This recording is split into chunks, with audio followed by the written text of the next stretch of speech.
One. All right. The only way to do a proper kickoff of the Strong Life podcast for the year 2024 is with Big House Power, Joe Kenn, my guy, the Tony Soprano of strength and conditioning. Something like that. I've been getting back to watching The Sopranos because I'm not impressed with the movies and TV shows of Yeah. today. Well, I mean, with streaming, man, it's like everything's a movie now, and everything's a That's mini right. series or a short series. You know, you can get on Netflix and binge watch a 6 series mini series, which is really like a 3-part movie back in the day when you'd That's go see right. Star Wars 1, 2, and 3. Oh, Now you just damn. give you a 6 station mini series. I mean, I guess it's the wave of the future, that's for sure. I mean, it doesn't seem like, I don't have anything but streaming channels. Yeah, there's also no like ending to some of these series. It's like they got busy, they ended it, and then I think somebody said, well, if they're not getting like certain viewership, Yeah. then Netflix is like, hey man, just cut it right there. So some of those series never had like a Yeah. proper ending. Well, there's several of them like I jumped in on and I'm like, okay, when's the launch date for a series, whatever? And they're like, oh, it's on hold. It's just like how long, like the Cobra Kai series. It was like, Oh yo, my when are y'all God. gonna finish this thing up on me? Well, I When watch, yeah, I was like, well, I watch, I'll tell you what's a good one if you I don't was watch gonna it. ask you. Tulsa King with Stallone on Yes, Paramount. he's a badass. Yeah, that's a baller one. I love that one. He's tough. Dwight Manfredi, man, don't mess with him. That's Paramount. Yeah, yeah, He's pretty tough, man. He's pretty jacked too. he ain't afraid. He's not afraid. He's He's on on the the new he's on the supplement program of all 70, uh 80, and 90-year-old people that look like they're 50. It was funny. I was listening to sports radio for some reason, was getting on a kick about how much this generation of the older person looks so much younger than in generations past. Like they were saying, like if you're a little bit younger than me, but like you remember like Sanford and Son and Archie oh Bunker my and God, George. yeah. I mean, Archie Bunker, if you would have said how old's Archie Bunker in the bunkers, you'd say 65. He was 48 and Edith was 44, right? With all that gray hair? Yeah, Fred Oh my Sanford was God. 48 when they started Sanford and Son. They were talking about the one guy from Cocoon, the older Yeah. guy who used to do the diabetes commercial, who looked like he was 70 in Cocoon. He was 50 Oh, years old, and you could just see how. Now, what is that? Is that in I think for our age bracket, the fitness boom was at its all-time greatest in that 80s with the even like you can say what you want. Richard Simmons, all those shows. What was that guy? yes. Vlad, that one dude that was on Gilad. Gilad, Corey Everson Yep. show, Lee Haney. I mean, we went through the whole bodybuilding revolution in sport. I mean, you know, Arnold Schwarzenegger led the physical fitness council for, That's the right. presidency and stuff. I mean, Dude, so who's we on it were, now? I Like don't even know. it's So we always a came into a jabroni. good, yeah. I mean, we came up through uh, a generation that now, when you look back at it, we probably benefited by the way society treated fitness, and now it's gone backwards. I know you do a really good job of advocating fitness at the youth levels, but the truth is we always want to like yell at the kids for, oh, they don't do this. These kids don't work hard. Hey man, the adults set the rules. No kid is going to vote out physical education in Oh yeah. schools. No kid is going to vote out, certain rules in sport. Like I'm tired of hearing like with football, oh, these guys are soft. They couldn't do this. We'll never know if they could because they've never been asked.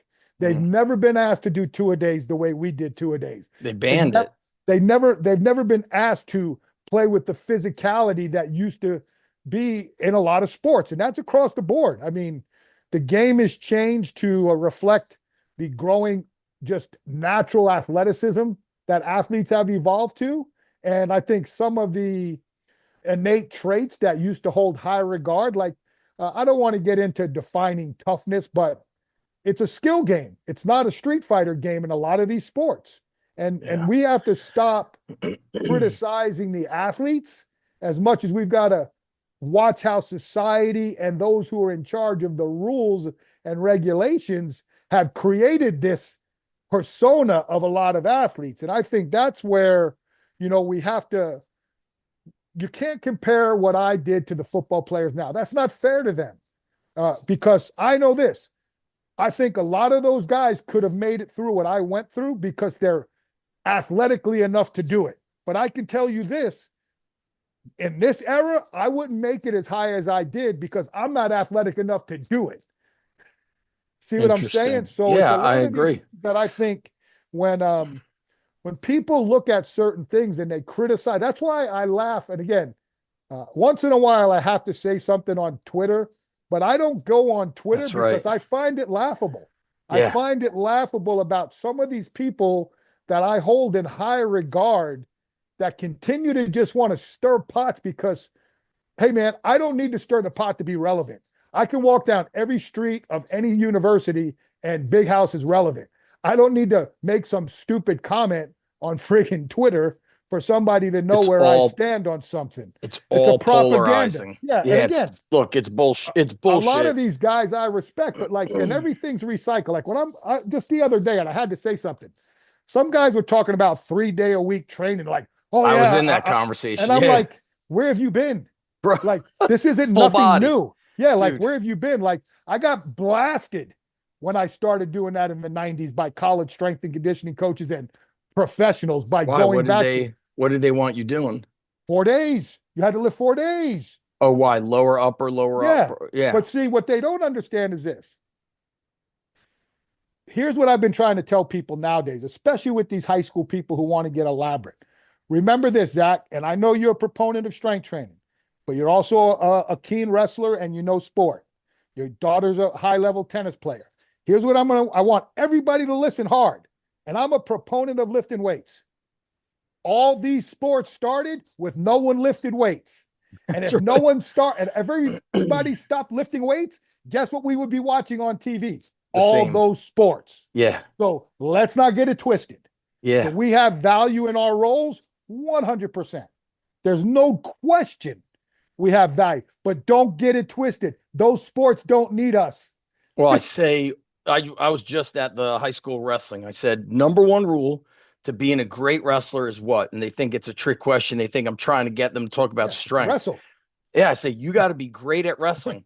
But I said, the problem is some of you are pretty good, but you're so damn weak, it limits your ability to express your technique. My daughter, if she deadlifts more, will not be a better tennis player. She actually doesn't need to get stronger. It will probably work against her. Yeah, she needs more strategy, movement. Learning where to ball placement.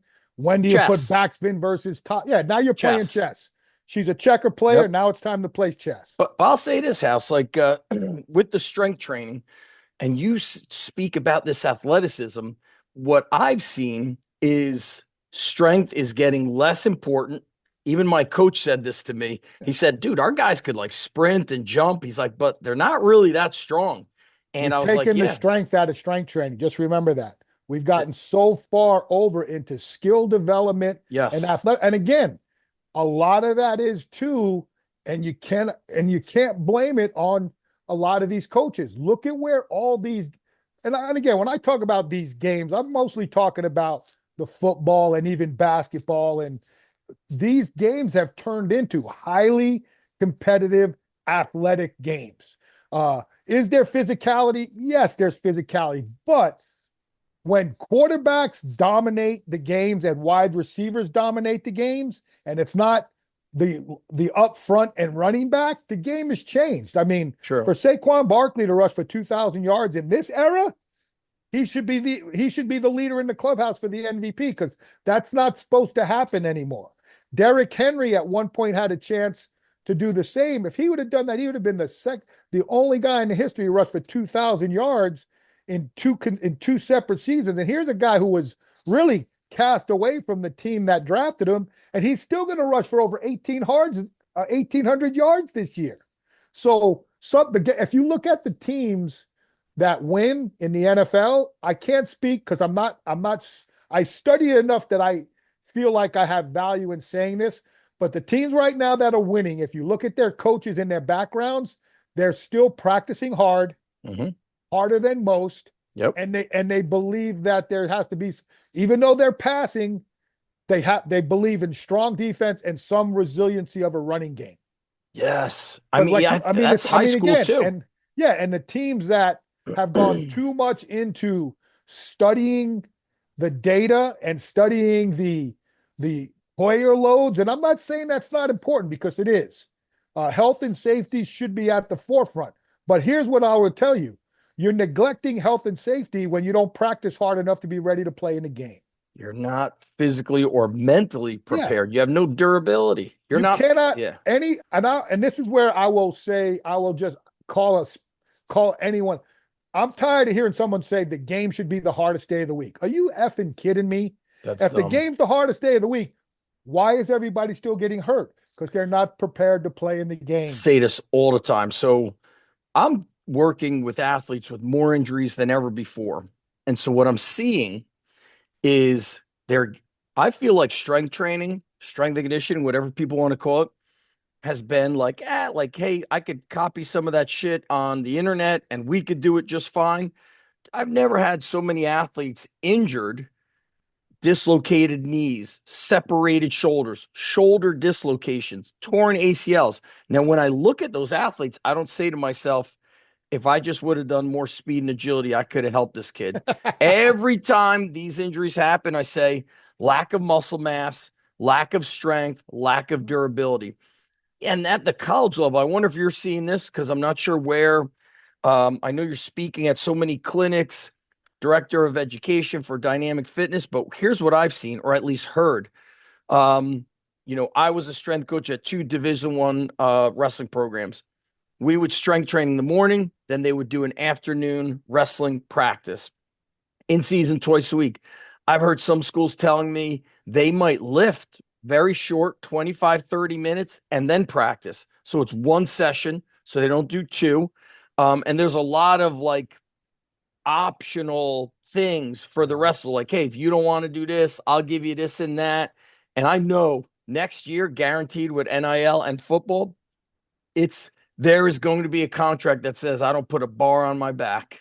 Well, and again, and that's where certain things just have to be uh again, I'm not saying you have to put a bar on their back. Like I know, I think you said you were talking with Mike, Mike Boyle, and he when will not back squat. and let me just tell you, I give credit where credit's due, and am I perfect at that? No, but I learned a long time ago that, hey man, it's okay that you didn't know that, right? Like, Yes. and I remember when I was at Boise State, we were a back squatting machine. Like, I mean, I literally, like I tell people now, don't build your programs around exercises. Oh, I'm telling you, at Boise State, we were built around the What back. year? What years was that That was house? like 91, 90s. yeah, early 90s. I grew out of it Why were towards you not front squatting? we were, I mean, that's because I was building out this plan of the tier system with this athletic whole body approach, but still with that meathead, our powerlifting now, resignating from the strength sports. We were doing front squats, but not to the point where it resonated with me like, oh, wait a second, I have to look at things differently. And when I took over the Utah job and I replaced Chris Doyle, Chris, one of his big mentors was Mike Boyle because that was his strength coach at BU. And that's when I really started studying Boyle's stuff. And the front squat portion of it really hit me hard. Like I've said a lot of times, I've had numerous epiphany moments in strength and conditioning where you're like, damn, man, that's like so ridiculously smart. Like you're an idiot. Like, like why didn't you? But it's not for you. I've thought of other things that other people have, so it was Mike Boyle who really got me thinking about, and the truth is now, I don't know if I was coaching high school, what athletes I would actually have back squat. Yeah, I've And really I just think there's just so much more because again, what I'm training, I'm utilizing a movement to enhance another sport. I'm not using a movement to enhance another movement. You know what I'm saying? Like, when I and that's look what at people have to look at. when I look at those two squats, and I said this to Mike, when I have somebody falter on technique, it's majority going to be back squat. Front squats tend to be deeper. I love what it does for ankle mobility. You feel your trunk, or people want to call it the core. Yeah. Jim Wendler, I don't know how long ago he stopped, but he said in season he won't back squat. They will just trap bar deadlift. I have kind of like moved things. I moved away from was we were very aggressive with our training at the first underground that you came to. So we could do grind reps, but I felt like the kids were emotionally into it. So they didn't overthink it. Today, I find like kids might overthink stuff. So I have the training.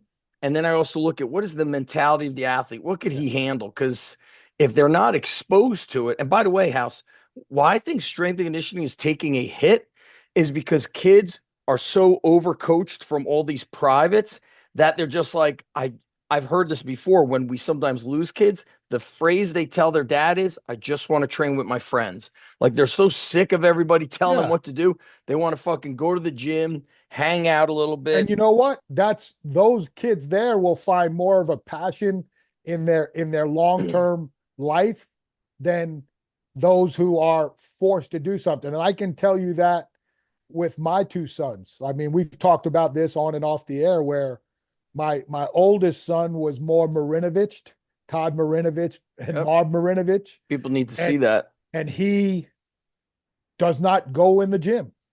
And he was one of the best lifters I ever coached, the best technical for sure, but he never had fun in the gym.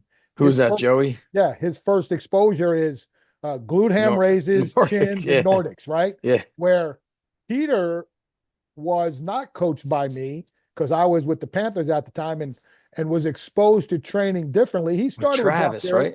Yeah, and he got to go with Travis and some of his friends, and he wound up resignating into becoming a strength coach and training. So I mean, there's a lot to that. Like even for me, my passion was, I mean, like, you know, and I trained at the high school with our high school coach. And we had a good program, but that's where all my friends lifted.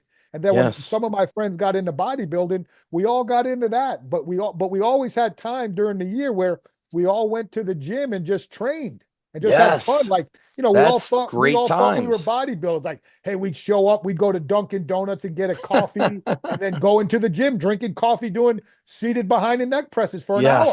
You know, dude, those are again, it's resonating special. And, you know, so those kids, I don't mind that. Just like I always built in the program where even in the pros, we had a choice. You know, and that was the one good thing about having a 3-day-a-week program. You could open up for the players to have the option to have some fun. Like in the pros, we had a player's choice day. Like we were going to be training 4 days a week. How often was the players? Oh, wow. Once a week. What'd you do? Get in front of the whiteboard and let them create the workout, or they just? It's funny how that works, right? Like some guys had specific things that they did with their personal and private coaches. So that was their time to implement it. Then we had all of our, like what I call our blitzes or our corrective type of programs. Like, hey, if you got an ankle issue or you need more hamstring, a lot of guys would just go in there and do extra back and guns. Some guys just did, you had to do something. Some guys who weren't big lifters would go and foam roll. Some guys would do, you know. Why did you have to do something? It was part of their contract. You got to get paid for attendance. Yes. So if we're going to run and lift, you have to participate in the run and the lift to get credit for the day. So on player's choice, you may not choose the lift, but you got to come in the weight room. When did you start the player's choice? Just with the NFL, or? No, we would do that. We called them blitzes in college when I was at Boise State. You could come in Tuesdays and Thursdays, and we'd have a blitz board where you could come in on your own. Hey, coach, I want to do extra back today. Okay, do program 22. And they'd go, and it was a giant pinup board, and they'd go to play program 2. And then when we got to Arizona State, that's how you gained extra points to make the hard hat club. So guys would come in, like, that's where, like, and that was when the extra workouts and Louis Simmons started picking up. Yes. Like I had guys that trained. See, that's what people don't understand. Our programming was 3 days a week, but I had guys, our fullback, Mike Carney, who played in the NFL for, did he get close to 10 years? He trained in the weight room 7 sessions a week. Why? Because he loved training? He's a meathead. Like, if you saw Mike today, he's one of the ex-NFL guys who does like equipment checks at the games. Yeah. He's 5'10" and 5'10" wide like a brick shithouse. And he loved to lift weights. Like, I Great. loved Mike Carney so much that when he max squatted, I made sure that he max squatted 601 pounds. So he would always be 1 pound better than all my 600-pound squatters. It's a mental. If you, Yeah. So like for him, when you yeah. see my charts, you'll see these guys, 7, 650, and then you see Mike Carney 601, and then like 5 guys at 600. Did you So have in College House? Like I was just thinking, sometimes you see the kids that love to lift, but I think you told me sometimes those kids are sitting on the bench right next to the coach. How did you get them to say, need you to take this energy and commitment and pick up the skill? Or is it, some guys don't have the skill. And yes, then and natural? then and then how many guys that had the skill and didn't have the cognitive ability to translate it to the field of play because the tactical and the technical couldn't match from a mental standpoint. Yeah, Like the you game always see IQ. yeah, and you see like that's where you see some of these guys who are all combine and play like they're running a marathon because their minds cannot react to the ongoing situations as Ah, fast as their athleticism. I've seen that several times.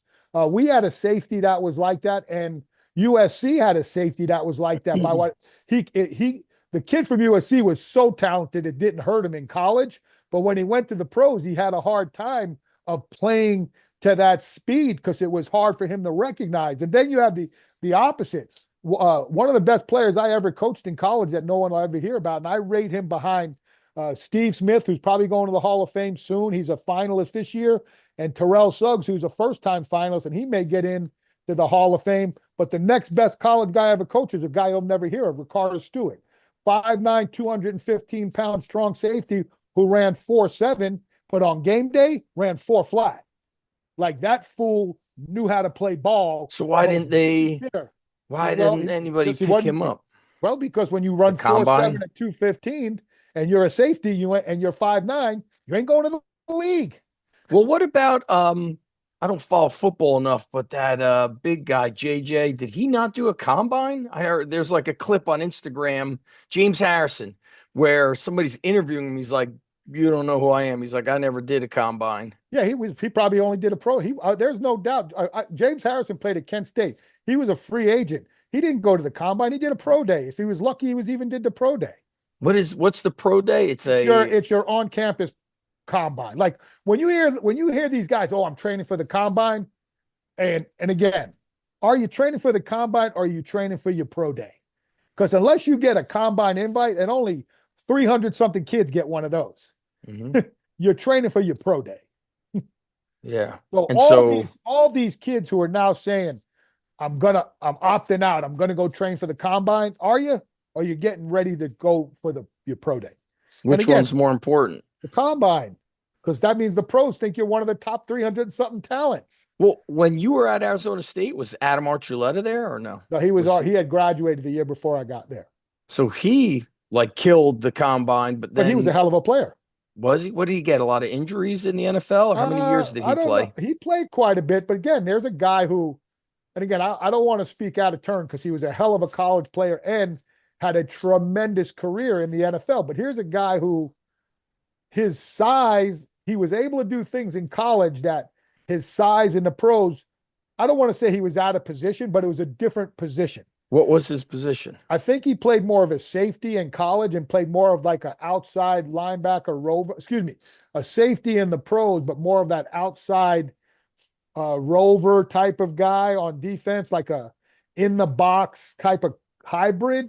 And again, I'm probably speaking out of turn, but I do know from my recollection, and again, he still had a great pro career. It was just that when you're in that size, speed, it's now again, if he played now, he'd probably be better off in this This is what I'm saying. So positionless.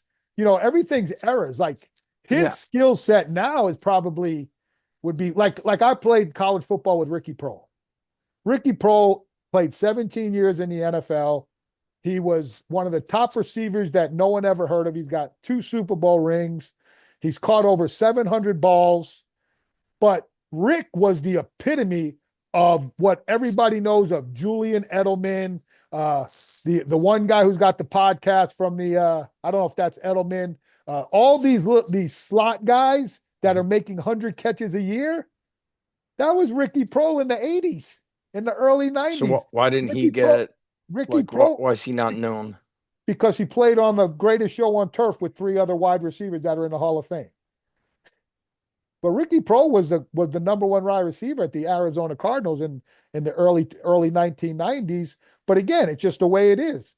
But he was that guy. Like Ricky Prohl caught touchdowns in the Super. Ricky Prohl won the NFC Championship game for the Rams that year. They went to the Super Bowl. So this guy is like, people know Ricky Prohl taught a lot of those dudes who in the Hall of Fame how to run routes.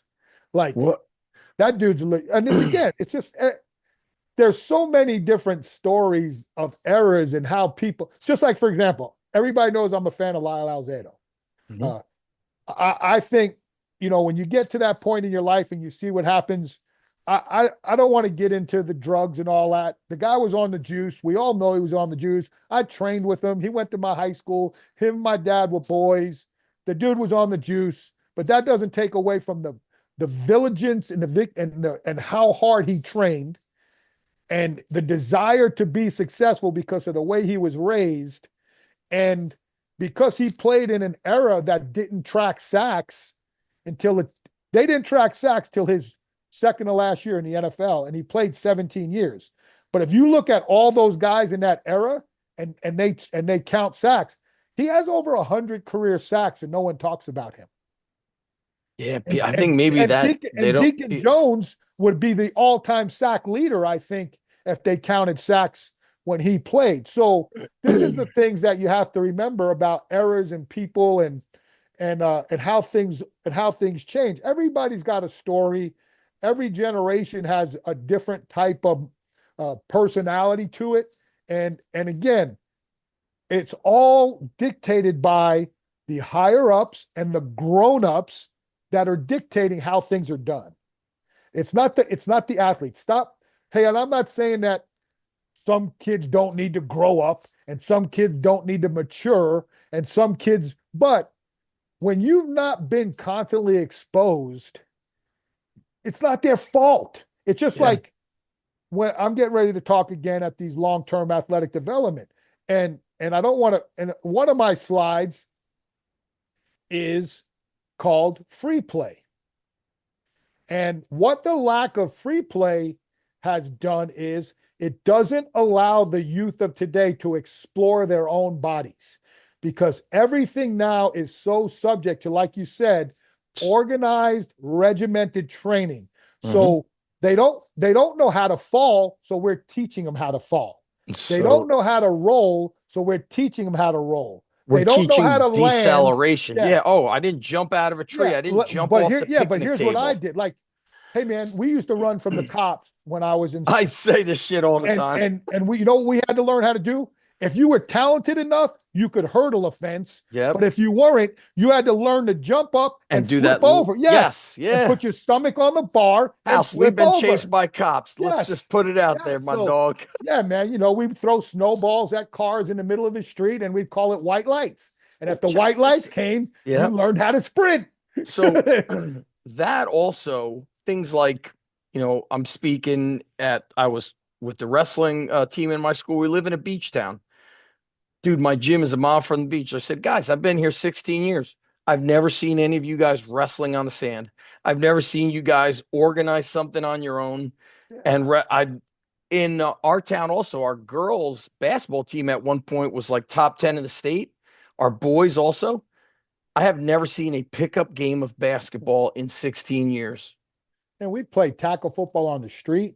Well, Yeah. I lived right down the street from a course. We used to play tackle football on the 12th hole fairway Yeah. all the time. And again, it's just things like, and the other thing that free play and things like that, people talk about the exposure and the exploratory chances to learn. But the one thing that I really think free play has really neglected in the youth is the development of leaders. And what do I mean? And what do I mean by that is just think about like we said, right? If you live in, where do you live in, Edison? Manasquan. Oh, Manasquan, and I live in Inwood, and we know each other, and we're gonna go, all right, Zach, get your 10 and I'll get my 10. We'll meet at the park in the middle and let's see who got the best boys. And then what happens is somebody's the captain, right? Yes. And then somebody's not the captain. And then everybody's looking for who's the leaders, who's the tough guys, who's this. So you're building a hierarchy of leadership and you don't even know it. It's just like when you go to a basketball and you're going to play a pickup game and they go, okay, first two who hit the free throws, you guys are the captains, and then you pick the team. And then you see who wants to jump up right away because they want to make the shot to be the captain. Yep. Yeah. And then you find out who doesn't. Then you get the captains, and then you start looking around and you start to find out, all right, how are these guys lining up? Because the guys who are trickling to the back, they don't think they're any good. Yeah. But the guys who are trying to pick me. But we're never going back. Listen. Oh no, we're not doing that. So it's only gonna get. But again, so guess where that falls? That falls on us, the coaches. And the problem with youth coaches are they think they're going to win the Super Bowl with 6 and 7 year olds. And then it becomes, well, I coach, so my kid's playing quarterback. Your kid can't throw underhand. Listen, as a dad, I had to explain to my son those very things. And also, I actually chatted a little bit back and forth with Olin Kreutz, who was in the NFL, and he's like ripping the Bears. And he said, the problem with football coaches is it's all ego. It's all about them. Yeah. He's like they actually don't care that they're losing. They're just serving their own ego, even if it's hurting the team. The best coaches don't coach schemes. They coach players.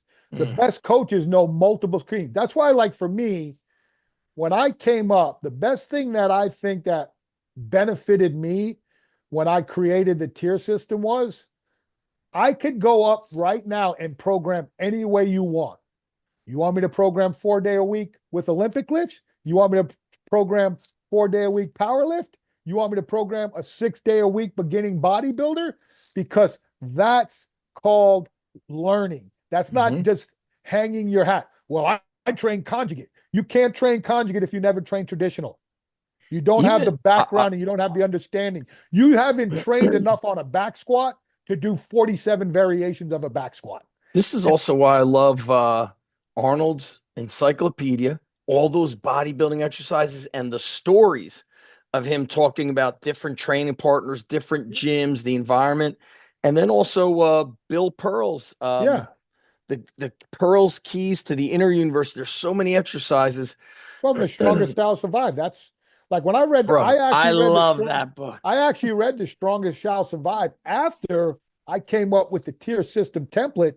And the more I read this book, I was like, well, I feel pretty good now because all I did really was create a template that looks like Bill's stars on steroids. Yeah, that's a super basic program. So here's what you said. Yeah. So this is why we got to remember, right? Yep. Simple doesn't mean easy. I say that all the time. Simple doesn't mean easy, and safe doesn't take a day off. So if you build a program based off of that, it doesn't matter if you do one exercise a day. Get really good at that before you start going into all this other craziness that people think you need. Because again, I'll go back to our very beginning of what we said. These sports don't need lifting as much as us lifting guys need these sports because we need the athletes to train. Well, I think athletes need strength. When I look at, here's what I'm seeing, House. This, like, the top is at least at high school, I'm seeing like there's no athletes. It's just these top highly skilled, and then everybody else is kind of getting their ass kicked. And by me saying there's no athletes, like let's say have a kid just like running over hurdles. They don't know how to move their arms. They look like a robot. Remember, there's a difference between being very good at a sport and being an athlete. That's what I'm saying. They can't. And that goes back to everything we said. Why can't they move? Because they've never had to move without someone telling them exactly how to move. It kills it. So I think it's going to get worse. Now, here's something I want to ask before I forget. You're talking about the era, and we just mentioned like the simplicity of Strongest Shall Survive, which was clean, squat, and some sort of a press, heavy, medium, light. Now, we're talking about Adam Archuleta. in the early 2000s, I had the VHS Freak of Yeah, Strength. freak of training. Nobody really was like, whoa, Nordics, eccentric drops. Nobody was into that until these past few years. Everybody wants crazy shit.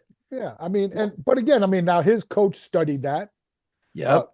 Adam had a tremendous. Remember, Adam Archuleta was strong, so he was, Strong as and he was fuck. above. He was an athlete, like because if you remember that too, it's the same thing when Louis and them came out with Chuck Vogelpool Triple X. If you remember those particular videos Yeah. and you watch them intently, you'll always notice that when there was a movement that most everyone could do, there was multiple people that did it. But if there was very specific movements, the only person in the video was either Chuck or Adam, which is telling you that some of these dudes ain't ready to do that stuff. And that's where, like, when people used to say Chuck Vogelpool could wear out every one of his workout partners, well, yeah, because not many of them could do 1,000 pounds of band tension with 1,000 pound squats. Now I'm Right. exaggerating, But but why do you think what I'm saying is I feel like today you kind of were alluding to it with Twitter or X. Like everybody's got to have this kind of polarizing comment. We were exposed that maybe there just wasn't enough of us. We got Adam Archuleta's Freak of Strength on VHS. Remember that early 2000s, yeah, I think I got it. Mine, I think I got mine. I might have got mine 90s? on the first DVD. No, it Oh, was was early it okay? 2000s because I 20 took over years at ago. Arizona State in 2001, So and what I'm then saying is didn't see we didn't see altitude drops, we didn't see all these different shock training yeah, methods. It only became popular, I guess what I'm trying to say is this era, they chase likes and views. They and that's why that shit's cool. But you and I, somebody who's been around, you've been around a lot longer than me. I can watch, a back squat, and I know we're not saying that's it, but I could yeah. see a beautiful back squat, and I could also see a lot of fucked up shit from back squat. So I know when I'm looking at a back squat, it's not all the same. But I just think this era is chasing so much flash that doesn't have a transfer. Well, and remember, a lot of these guys who are chasing the flash with some of that stuff that Archuleta did, and I'm not saying they don't have the strength base to actually do some of that stuff. Yeah, dude, he It's was just like, absorbing vertical yeah, I leg mean press that he drop, was again, catching four he or five was, on the bench. and again, he was a freak of training. There's not a lot of those guys like that. Well, it's just like anything else. Like I tell people all the time, if you watch somebody who is proficient in the clean or the snatch, to me, that's like weightlifting ballet. True. I mean, it is. I mean, when you see a flawless Olympic lift, I mean, there ain't no if you're in the lifting, like if you're into the iron, there ain't much that's more impressive than looking at something that looks that easy when you know it's not. Like, and even then, like we can go back and forth, and even some of the people, especially in the women's divisions, I still just get horrified when I watch these uh with the what is it, valgus knees? Is valgus when the knees go in? Cave And in. yeah, and again, a lot of it is because to me, they're so deep.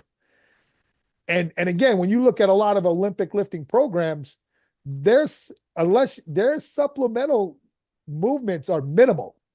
Like Right.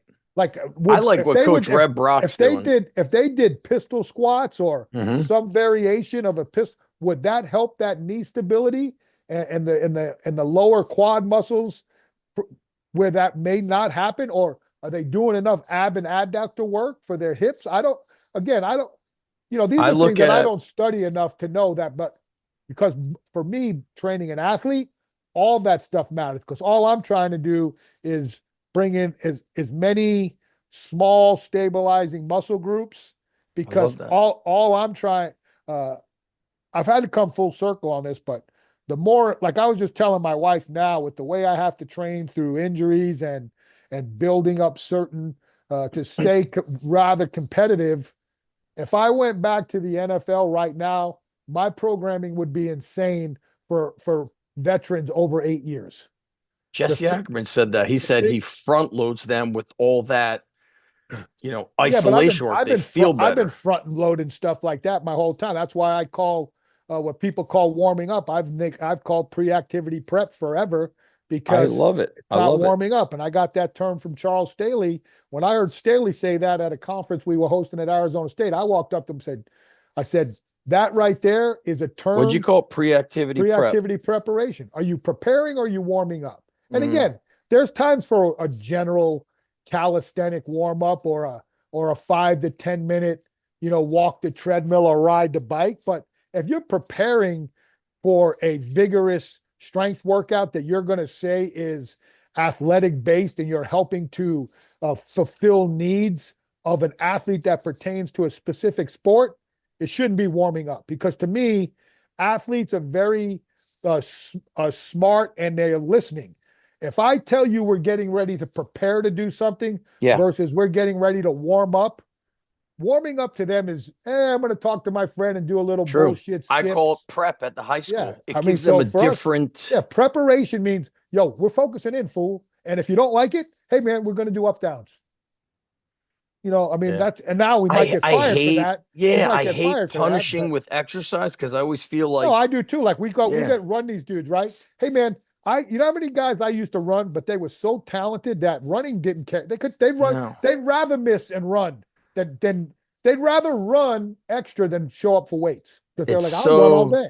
yeah, it's just listen, the kids are different, but so are the adults who Yeah, created that's what I said. what we're in. Don't blame the kid. He's only doing what he's asked to do. Kids, listen, kids don't know better because you only know what you're exposed to in your environment, right? Yeah. You grew up in Long Island, tough environment, that makes sense to you. Kids in Manasquan, I always say, yo, man, last time somebody got punched in the face was 1975 and it was an Yeah. accident. I I like mean, nobody here's You fighting. got to remember, Ken Leisner went to the same high school my dad did. He went to the same high school the years Lyle Alzado did. I mean, you heard the stories Ken Leisner said about growing up. They ain't no, Tough. and again, I'm not saying I'm some super tough guy. I'm nowhere near as tough as my dad, but I didn't have to be because he made sure I didn't have to be because he was that Right. guy. But like when my dad walked the streets of Inwood, man, people were like, "Oh man, that's the wrong guy. Don't mess with that dude," because he's one of those dudes where, hey, I'll take the punishment after I whoop your ass. Like Now he it does those makes guys where I do that. Those it. guys are, and again, you see that like that's why I tell people when they want to define toughness, right? Mhm. Like I remember when people would be like, "Oh, House, you're one of the toughest guys on the team," and I'm like, and I'm looking around like where I grew up, and I'm like, yeah, y'all don't define tough like I define tough because Well, I'll get my ass whooped in a fight. Now, what I learned was I was football tough. yes. You know what I'm saying? Like I was football tough, but like to say that I was a tough guy, like, hey man, we're gonna go fight some dudes. Yeah, I might be that dude in the back. I might be like picking up the scraps because I'm not gonna be the first one out there throwing a haymaker. Yeah, they say There, foot toughness is context specific. But now that you mentioned Dr. Ken, like I feel there's some elements of hit that you could use, but now it makes me think 100%. why did he love hit? Because he grew up in essentially a hit environment where everything was Yeah. intense and go Yeah. hard. So it made Come sense on, to man. him. This dude, you saw the videos, and I just actually found some of the videos. But I you, have man, him. this guy has his wife on the Nautilus compound leg extension leg press. She's literally throwing up doing leg I extensions never while saw he's that. holding the barrel They up to thought her that was mouth. they thought that was normal. I have video footage from him training in the garage and him with Mike Gentry at Virginia Tech. Yeah, I mean, So let's say, and then his stepson Kevin Tolbert, who's the oh my strength coach God, now at Bowling Green. But yeah, when he was at Navy, he destroyed that guy, man. I heard, And again, what did Dr. Ken really do before a lot of us did? He brought odd implementing into strength training for sports. He would have because those he guys trained. dragging. He trained all those strongman dudes. Well, he That's also how he conditioned those guys. House he trained at Zuver's gym in California, Yeah. which Bob Zuver, the owner, was a frogman, which was the original Navy SEALs. So they were underwater demolition team. What do those guys know how to do? Weld. They know how to build shit. But like for example, on that video of Dr. Ken training the Virginia Tech guys, let's say I'm doing a tire flip, which we don't really do that much of anymore. We had all these big tires. We just don't do that Yeah. stuff anymore. They flipped a tire the length of a football field. Us, we're like, nope, you do 3 reps. It's a power movement. not Dr. Ken. The whole fucking We field. did. I You got I flip a got tire. videotape I could find right now of when we had a tire flip competition in 1998 on the snow, Dirk Cutter's first year at Boise State, where we had competitions and we literally had the guys flipping up and back down the field. 5 flips a guy was a relay. 5 flips the next guy, I love that back and stuff. forth. In the snow, like in Yes. the snow. I But think that man, was but you normal know, that was activity. yeah, I mean, I've got clips of us doing that with our offensive line after practice, have doing squat shuffles, carrying stones, doing punches with kegs, pass pro shuffles, Yes.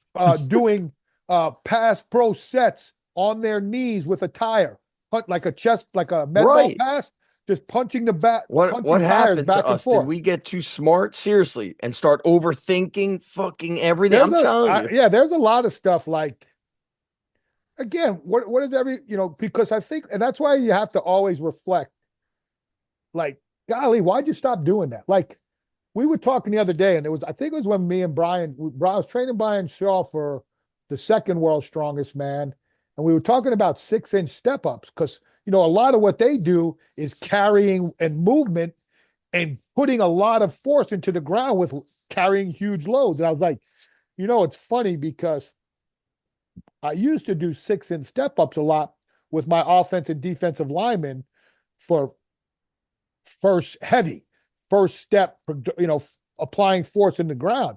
And where I got it from was when I was at Boise State, our head track and field coach, Ed Jacoby, was one of the best jump coaches in the world. He was the 1992 head coach. Was it 92 or 94? I think it was 92. He was the head coach of our world team. But and he recruited a bunch of kids from Jamaica, but he had his guys doing 6-inch step, all his jumpers, especially high jumpers, 6-inch step ups with like 110% of their quarter squat max. Oh Jesus. I mean, ridiculous. And he told me it was to work on applying force at takeoff for the jumps. And if you watch, 6-inch step. and if you watch how guys take off for triple jump, well, more so the long jump and the high jump. What they are right before takeoff. What's that? You always hear it. If they hit the toe bar right, they found right. It just like they're just applying massive amount of, and I'm like, well, that makes sense for linemen, especially not so much the D line, but as much as it was in the O line back in those days. And I mean, and there's a lot of value. Like when you think about like different range of motions, it's like it's not a big range of motion, but go ahead and do a set of 10 each leg, even right now with, I mean, you move pretty good weight. So I'd say put 2.25 on and do 10 each leg. So a total of 20. Yeah, Yeah. I mean, I don't I go can, heavy on single leg work anymore, yeah. but that would be brutal. Speaking of like these special exercises, and you're mentioning football, not just track.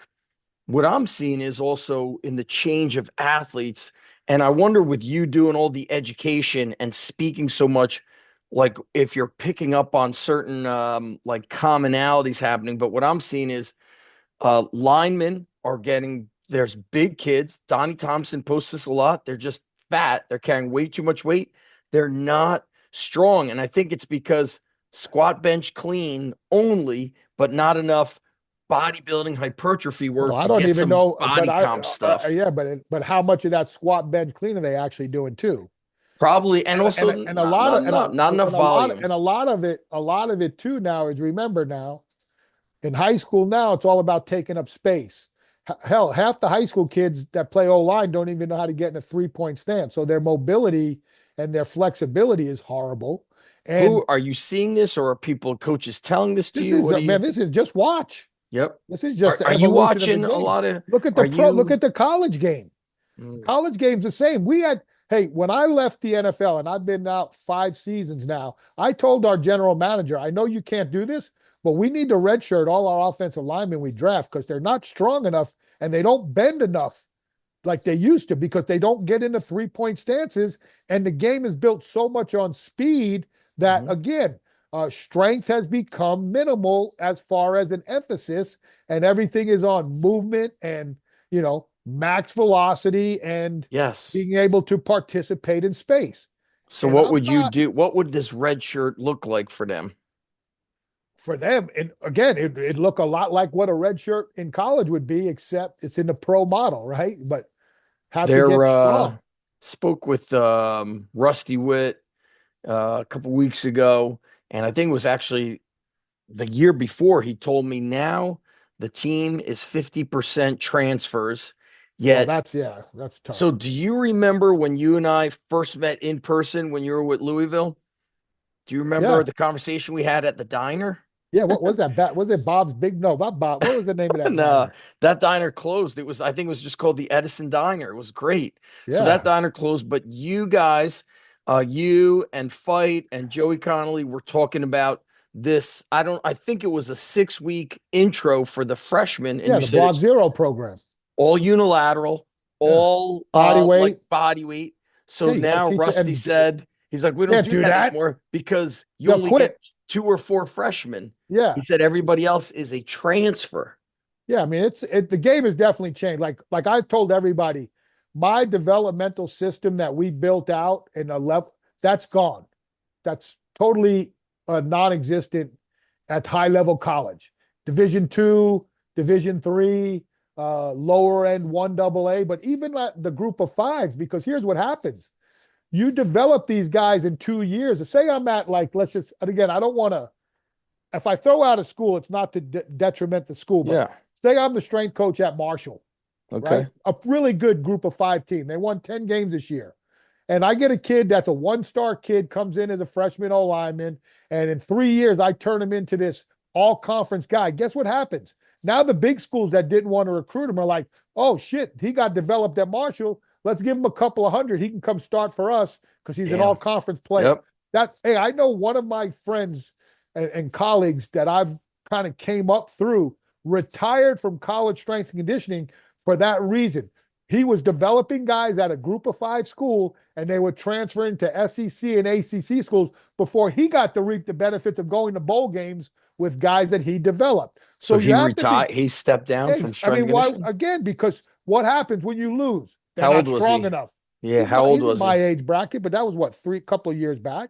Okay. And again, it's like so you got to, so it's a whole different approach. And watching like Joe Conley now at Arizona State and Ben Hilgert at Boise State, watching those guys intermix a lot of that stuff because there still has the young guys still got to be developed somehow. Hmm. It's just that you cannot invest that what I call that quadrennial plan approach. It has to be expedited in small doses. Like you may have to take some of that block zero stuff, like a Nordic curl or something like that, and just paste it into your Correct. overall program. And Yes. that's But look, even that's the way it is. yesterday, I received 2 messages by parents asking if we just do drop-ins. Like the commitment is gone. And I said, listen, I could take your money and BS you, but I'm lying to you. We do a 3 month minimum because what am I going to do with you if you drop Yeah. in here and there? Here's an example. Kids want to train with their friends. We said this before. So we have kids that train with their friends.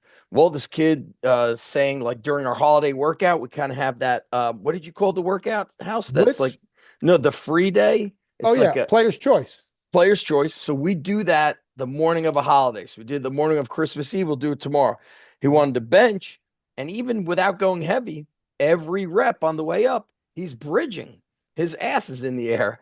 And do we teach that? No. Where does he learn it?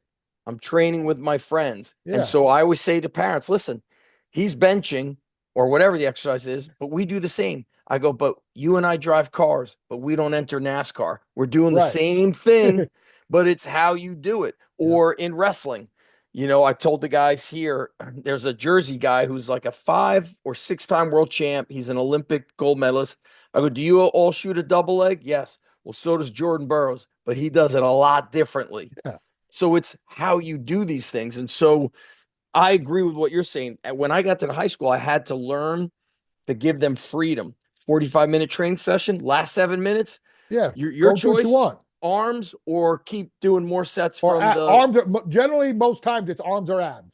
That's Correct. what I saw at the NFL. A lot of times but here's the other thing you find out too is a lot of times the guys just want to know they have the chance to do it.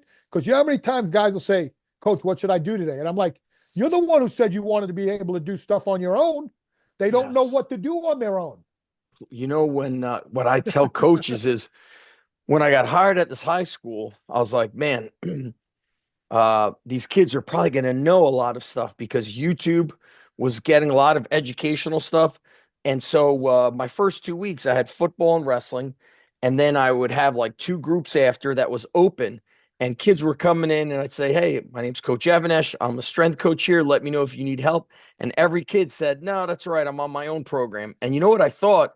I took no offense. I thought, oh, he's probably watched Eric Cressy videos. He knows how to train. Or this kid, maybe he watched Elliot Holson. He knows how to squat Oh deep. man, I remember, man, he killed it early on at Yes. YouTube, man. And he did great training. And Yeah. so I saw nobody do legs for the 2 weeks. All I saw was like death defying bench press to like almost Yeah, the dying. Mr. Beast workouts. Yep. Then 30 minutes of arms and then leave. I saw nobody squat. And I said to myself, all this free information and why don't they know how to just squat low, and why are they benching and turning their head sideways and go? And so we've said more information is not solving Yeah. the problem. I don't know who's watching all these videos. I sometimes think other strength coaches just watch them Oh, I and think I consume think them. well, I think the smart people watch the smart videos and the people who are just like you That's said, better. yeah, just like, hey man, I Smart mean, people watching smart well, videos. again, it's like That's anything great. else. I mean, it's like I went to Wake Forest. Yep. Some people would say it's almost Ivy League. It's a great school. But here's what I'm going to tell you. History 101 at Wake Forest is no different than History 101 at Forsyth Community College. The difference is the academic levels that they allow in those colleges. Right. So if you only let people with 1,400 SATs into a school, a guy like me is in trouble. Where if I go to the junior college, I'm at the top of the class. So you have to raise your game. Hey, I chose to go to Wake Forest and it had nothing to do with academics. But once you sit in those classes, they ain't giving C's out for free at Wake Forest. Oh yeah. You got to work. And it's even Yes. harder to get a B or an A. And when you're sitting around kids who are not like, and again, I'm not saying I was academically challenged, but I wasn't academically gifted. But almost every other student that's in there that doesn't play a sport is academically gifted. Yeah. You see the different, you can see the different levels of intelligence. It's no different than when you walk out on the football field. You'll know right away where you fit. I went to Wake Forest for one reason and one reason only. I knew I could start there for 4 years based off of the other places that recruited me. And I would have started there 4 years if I didn't blow my knee out as a freshman. I don't care. I'll go to my deathbed. Would I have gone to the NFL? I don't know that. But I know this. I'd have started 4 years at Wake Forest. And that's why I went there. 100%. That was number one. And number two was I wanted to go to North Carolina, and they told me I was too small and didn't offer me a scholarship. So I was going to play against them because I could have easily been at Syracuse. Syracuse was always number one until, as far as recruiting the hell out of me, they were always everybody had to chase Syracuse when it came to how much time they invested in me. But I wanted to go to I wanted to go to Carolina. Wake actually came in late because I think they heard I wanted to go to Carolina and Carolina wasn't offering me. And then when I went to Wake and I went down on my recruiting visit, I knew right away, like, well, I'm coming here because I'm a big fish in a little pond. Now, I'm working out with Lyle Alzado. My high school coach played at Virginia Tech. My dad and my high school coach played on this 1961 championship team at my high school. Nobody bullshitted me when it came to playing football. I'd What? have went to Syracuse, I'd have been a 2-year starter, maybe three. I'd have went to South Carolina, I would have been a 2-year starter, maybe three. But if I go to Wake Forest, I'm starting 4 years. So again, these are things that, these are all stories and people know that. Like when you walk in the building, you should have extreme confidence in who you are, but also understand the realities of things also. Like, was I the most talented? No. But I had a tremendous, back then, I had a tremendous strength base and my work ethic was off the chart. Like You I could were, just outwork people. yeah, what you were training a little bit with Lyle Alzado, or how did Yeah. that? When the year he got traded from, and not every day, but the year Yeah, he got traded from Cleveland to the Raiders, he moved back to my hometown. He was dating a woman back there. So he would train at the local Jack LaLanne, and my high that school, was the big gym back then. my junior high wrestling coach was fitness coordinator there. So there was a lot of times we were in the gym at the same time, and I got to watch What was the he work doing? ethic. Because Jacqueline back then was very much chrome. There was a Jacqueline down the Yeah, but road for me. we A lot of had we they had machines. a but they had a free weight area, Yep. What was he and doing? again he was, I would say, it was what we would call now like a power building approach, a lot of Yep. power lifting with, he always looked good. And remember, he loved LA. Like he was gonna look good. So he was doing his volume Yes. but like Behind the neck yeah, I presses. mean, quarter squats, full squats, uh, leg presses, uh, and I saw him, like I saw this was live. This is a true story. Uh, he was training with a I don't know if a free agent offensive lineman from the Jets he was training with. And the guy was going for 500 pounds for his first time ever. And Squat or A bench? bench. Bench. Lyle held a 100-pound plate over his head and said if he doesn't get it, he'll drop it on his head. The guy did it twice. Dude, that shit. You know what's interesting too, comparing that to today is I always tell people I never saw people like give up on a squat until CrossFit became popular. You're grinding, you're like bailing out. Yeah. And I tell this story. I don't know if I ever told it to you, but I was training at the local gym. I was 15 or 16, and there was a dude older than me, 25, I think, football player, wrestler, from high school. And I was like struggling on the leg press. And he's, yeah, like 6, 8, 10 feet away, if I recall, sitting on the bench. And I'm like, I go, help me. And he goes, help yourself. Yeah. Like, Well, and that's where yeah, I learned that where best advice but ever. when you're training by yourself on the bench, never use collars because Ah, to dump it. so you can dump it. You know what I learned, doing that. Like back then, I was always forced reps, drop sets, somebody Yeah. spot me on everything, the dumb stuff. But a guy, I asked him to spot me, one of the bigger guys in the gym, and I was benching and I'm stuck and I was like closing my eyes and I'm stuck for a while. And I opened my eyes and he said, you went for it, get it. And what he was telling me is like, I ain't here to save your ass, man. Yeah. You want to do this? Don't quit. And so I came up with the philosophy of you make the rep or die. So I tell an athlete I when like they're that. like, coach, make the rep or die. Like you Yeah. can't when a kid is like, coach, should I go heavier? I go, nope, you can't because you're already Oh, doubting. You don't even I know. tell people all the time when I say that's it, I can do more. That's it. I can tell you I could do more. All right. Then when it's fucking laying on your chest, don't ask me to help you. Because Okay, I'm good, coach. you can I see know, from a man. mile Yeah, I mean, I away. know. Like, hey, man, that's like one thing. Like my two kids, Joe in particular, Joe couldn't tell you one weight he ever lifted in training, ever, Why? Because because he you'd didn't know. remember. He didn't know. He knew that whatever I told him, Mhm. I knew in my heart he could do. Yeah, you have the coach's eye. I mean, You like could it was, see it. he, I mean, I'm serious. He doesn't know to this day. He couldn't tell you. Well, let me see this house. We have interns. We've uh, got a great relationship with a very small, under the radar school. We're getting great interns. And one thing I try to tell them is like, I've gotten away from athletes doing grind reps, I don't want force reps. If you've got to touch the Yeah. bar, it went too far.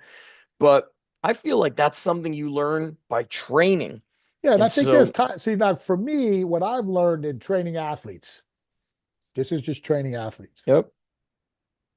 Uh, when it comes to volumes and stuff, and intent is a big word, right? How do you define intent? What I've learned is with the forced, not so much the forced, but like the grinding reps, I'm going to save those for the accessories.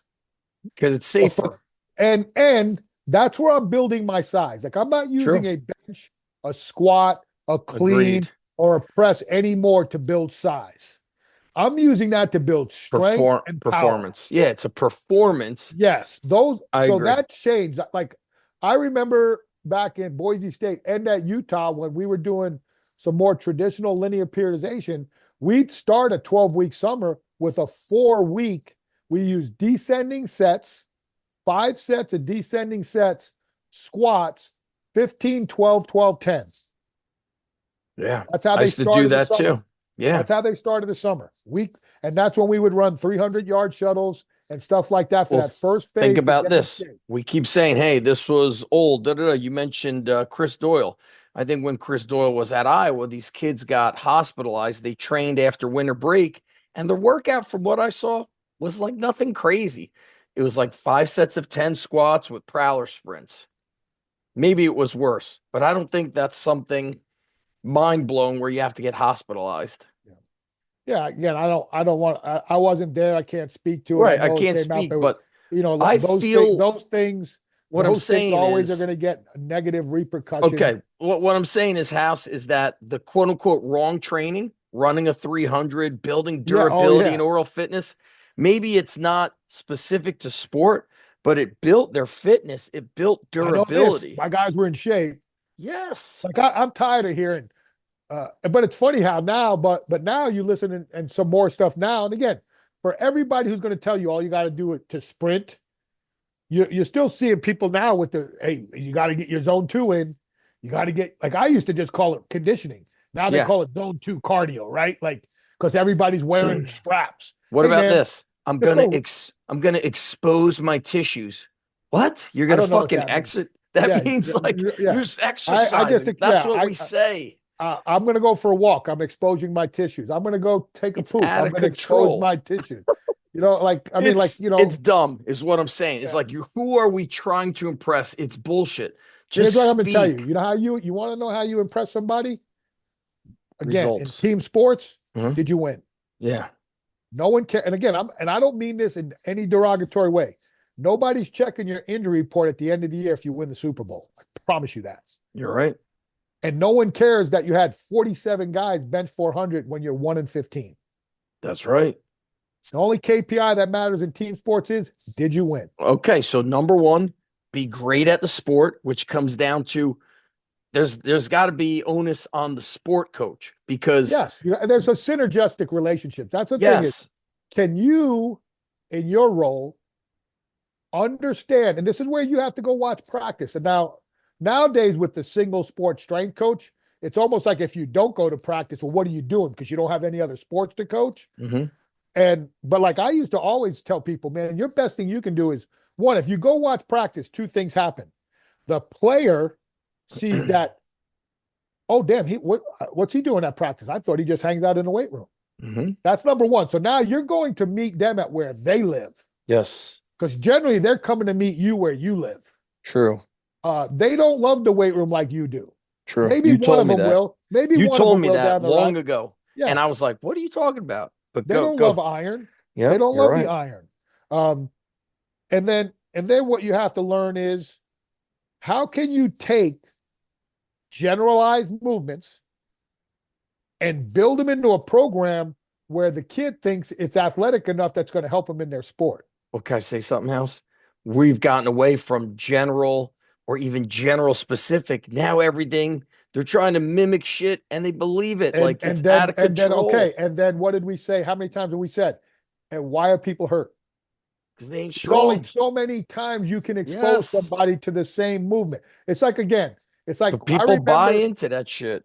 I remember one time we were talking to the women's basketball coach, who was my number one proponent at Boise. And we brought up something about utilizing a weighted basketball to do shooting. She goes, don't you ever mess with weighted basketball. I'll work on their shot. You work on their strength. Boom, perfect. Yeah, but then there is some value with what I said, and we did this before it came out.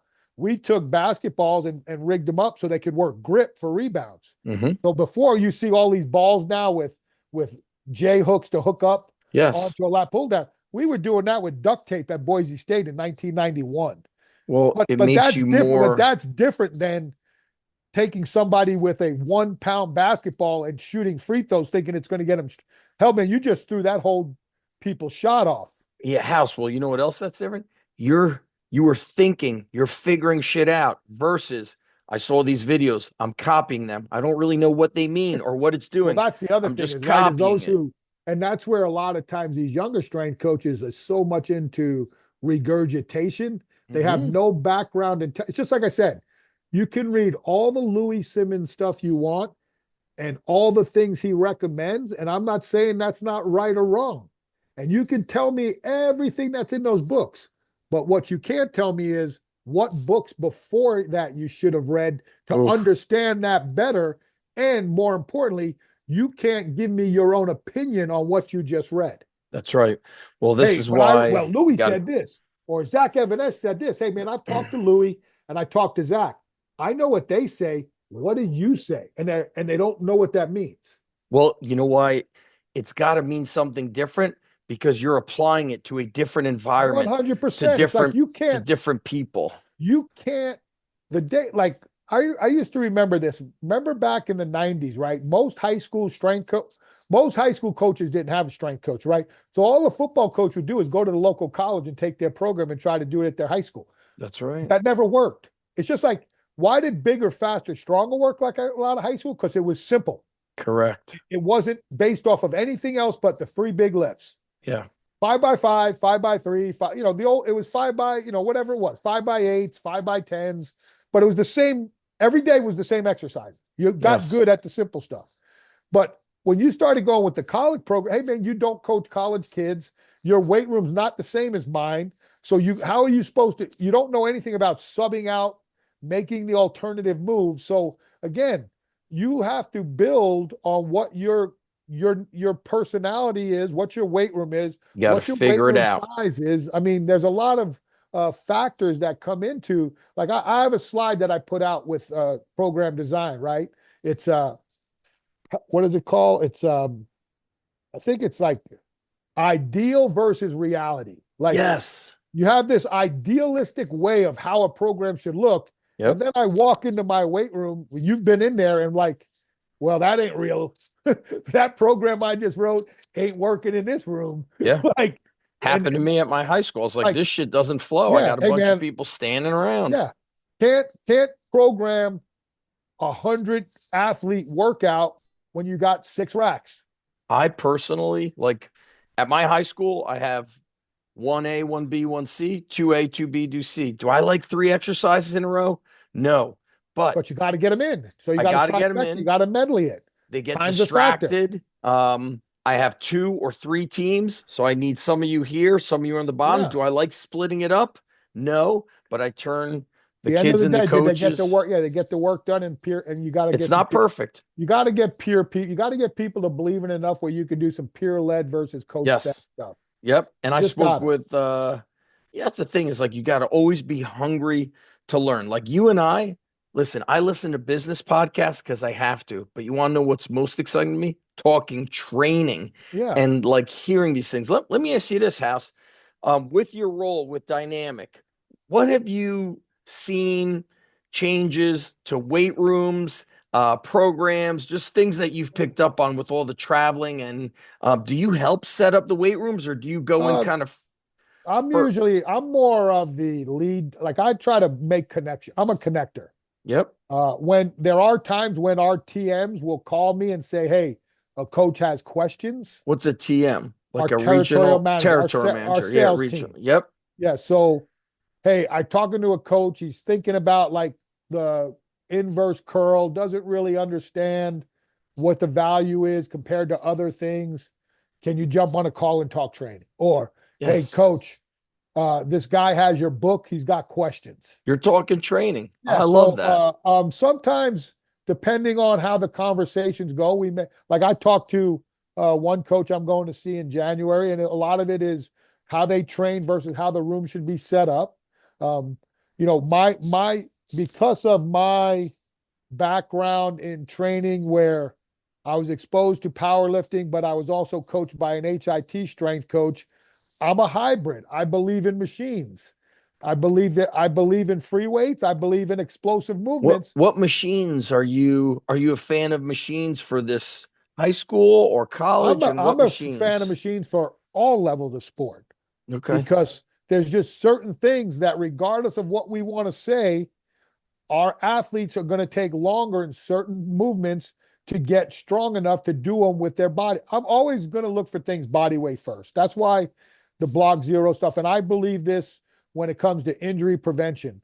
The most injury free kid is the one who has the most relative body strength, meaning they can do a pistol squat, they can do a Nordic, they can do a chin up, they can do a proper push up, they can lunge 100 yards body weight. That is it's more rare, House, that No, I these. know. Hey, man, why am I beat up today? Because my relative strength was piss poor because nothing against it. I got thrown into a weight room at eighth grade. And was I strong enough and prepared enough to do some of the stuff I was asked to do? No, I know I wasn't because I still can't do a chin Weren't up. you exposed to those things in elementary and middle school physical Yeah, I mean, yeah, education? we were, but again, I was still a bigger kid. So the best Yeah. I ever did on the presidential physical fitness test was 15-second chin hang because I couldn't do a chin up. Yeah, the Wasn't strong bent. enough because I was always bigger.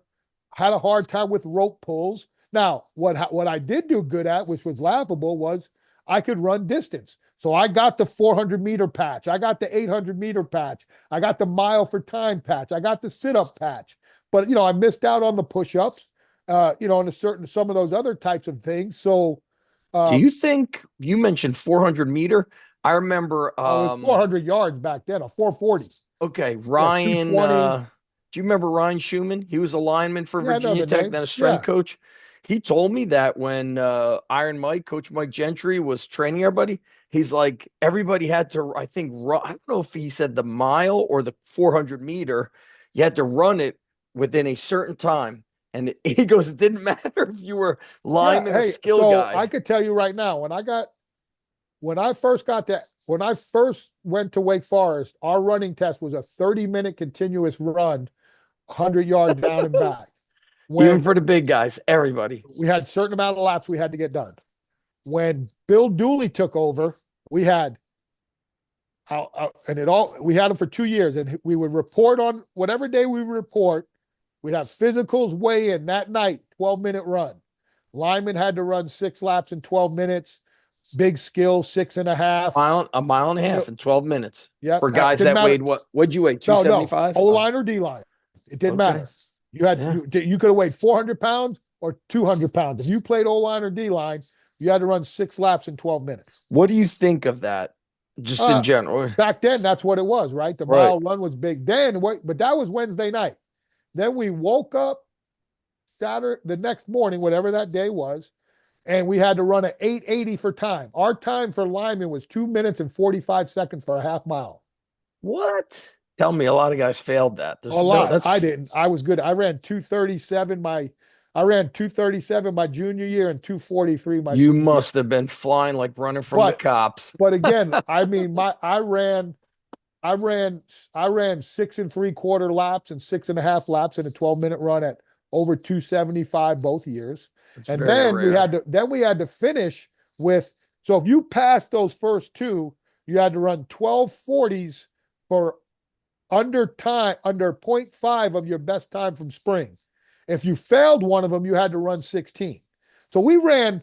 So now when you look at it from what we know from, and I'm just getting into strength and conditioning, so I'm learning energy systems. I'm like, this friggin' football coach who probably doesn't know anything except trying to beat our ass Yeah. just tested us in 3 different energy systems: aerobic, anaerobic glycolytic, and Yep. anaerobic APC.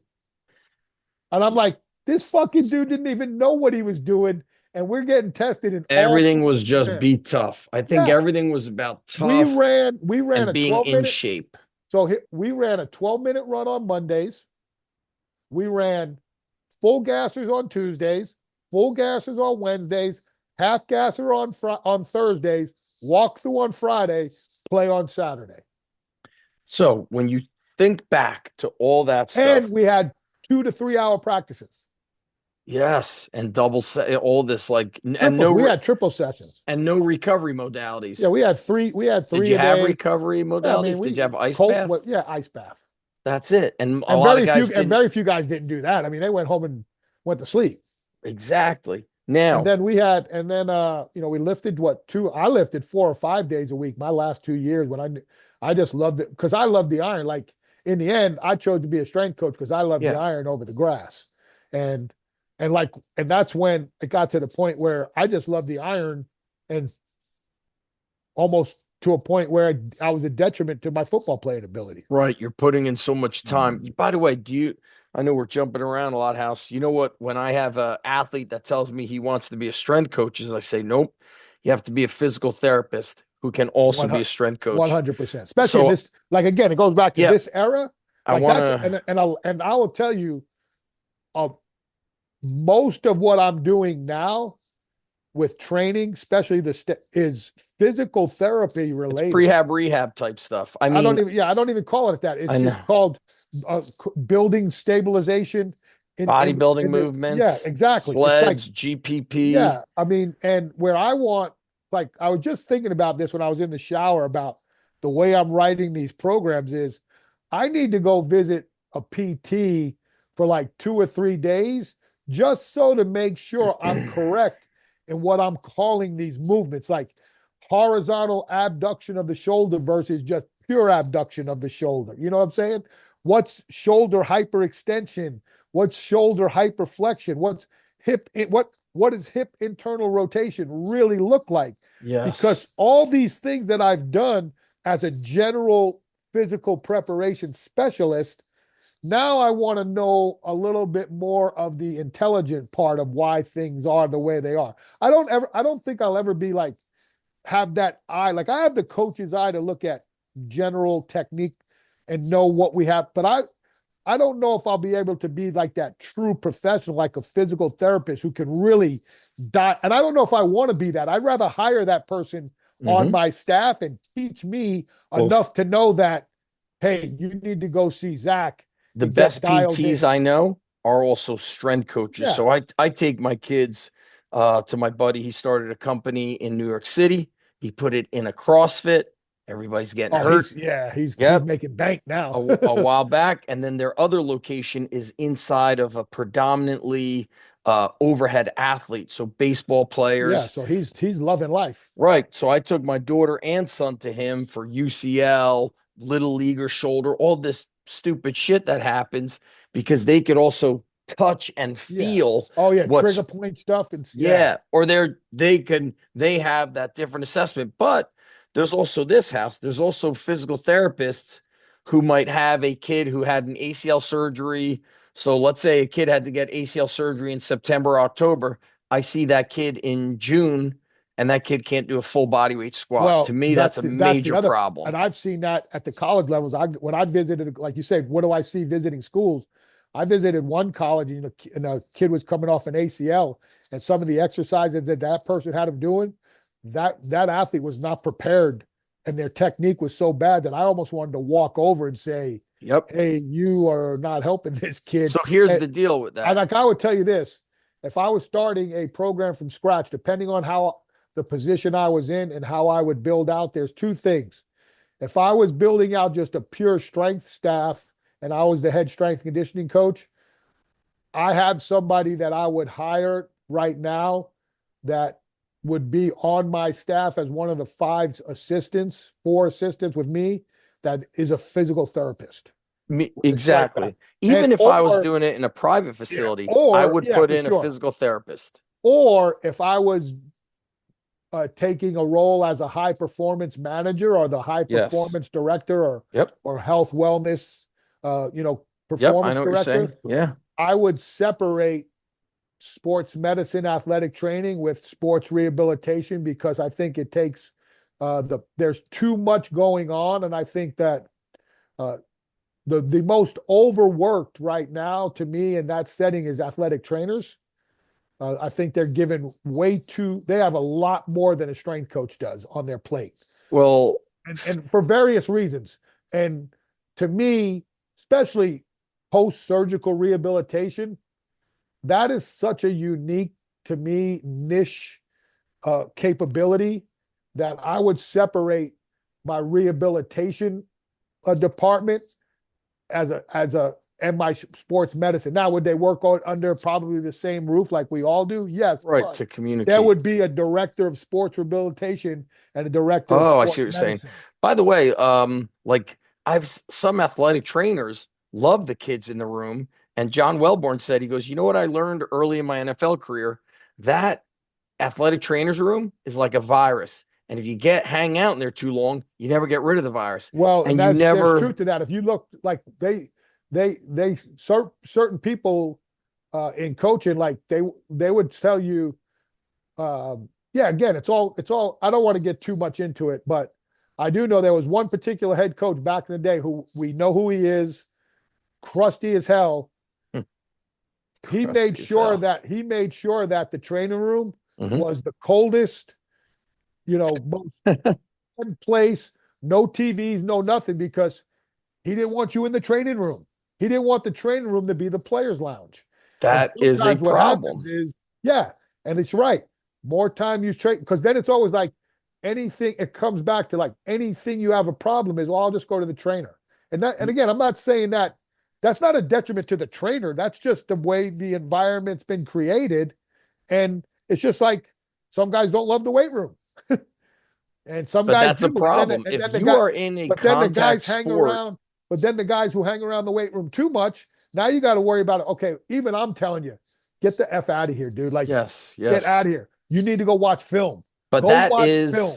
that's a quality problem, whereas the athlete that is hanging out with the athletic trainer and it's, the lounge, that is a culture problem. That is, and sometimes the kid that's avoiding the weight room is is highly talented, and it gives the younger kids a real bad kind of idea of what's going on here, man. Am I supposed to actually lift or should I not lift that hard? It Oh, yeah. confuses the own. So let's go back to, I don't want to crush you. You got another podcast coming up. What's like things that you're picking up on, anything in our industry with your role at Dynamic, the education, you're traveling a lot. So what are you Yeah. seeing? What's anything good? Yeah, Anything the good is some states is public school funding is ridiculous. like Like where? Because New Wisconsin, Jersey, okay. Wisconsin's crazy. Like How do the they get amount the of money? Fundraise? public, What's the no, public referendums. public referendum? Yep. That's So it's school boards pass. I mean, I'm talking 40 40 rack weight rooms with an indoor. I mean, it's Texas right now, like Coach Yoxel, Mhm. he is on a middle schools in Texas, Mm, huge. Um, I think the biggest thing that I see is, and this is going to be continue to be a fight, more states and more people becoming more educated in knowing that you need a full-time strength coach. yeah, you need Uh, administration. I think that some Are of you the meeting bigger associations, administrators at all house, uh, or do you not get into those once in, weeds? once in a while, at the bigger events, I'll talk to some of the national coaches, like, and try to give them my perspective.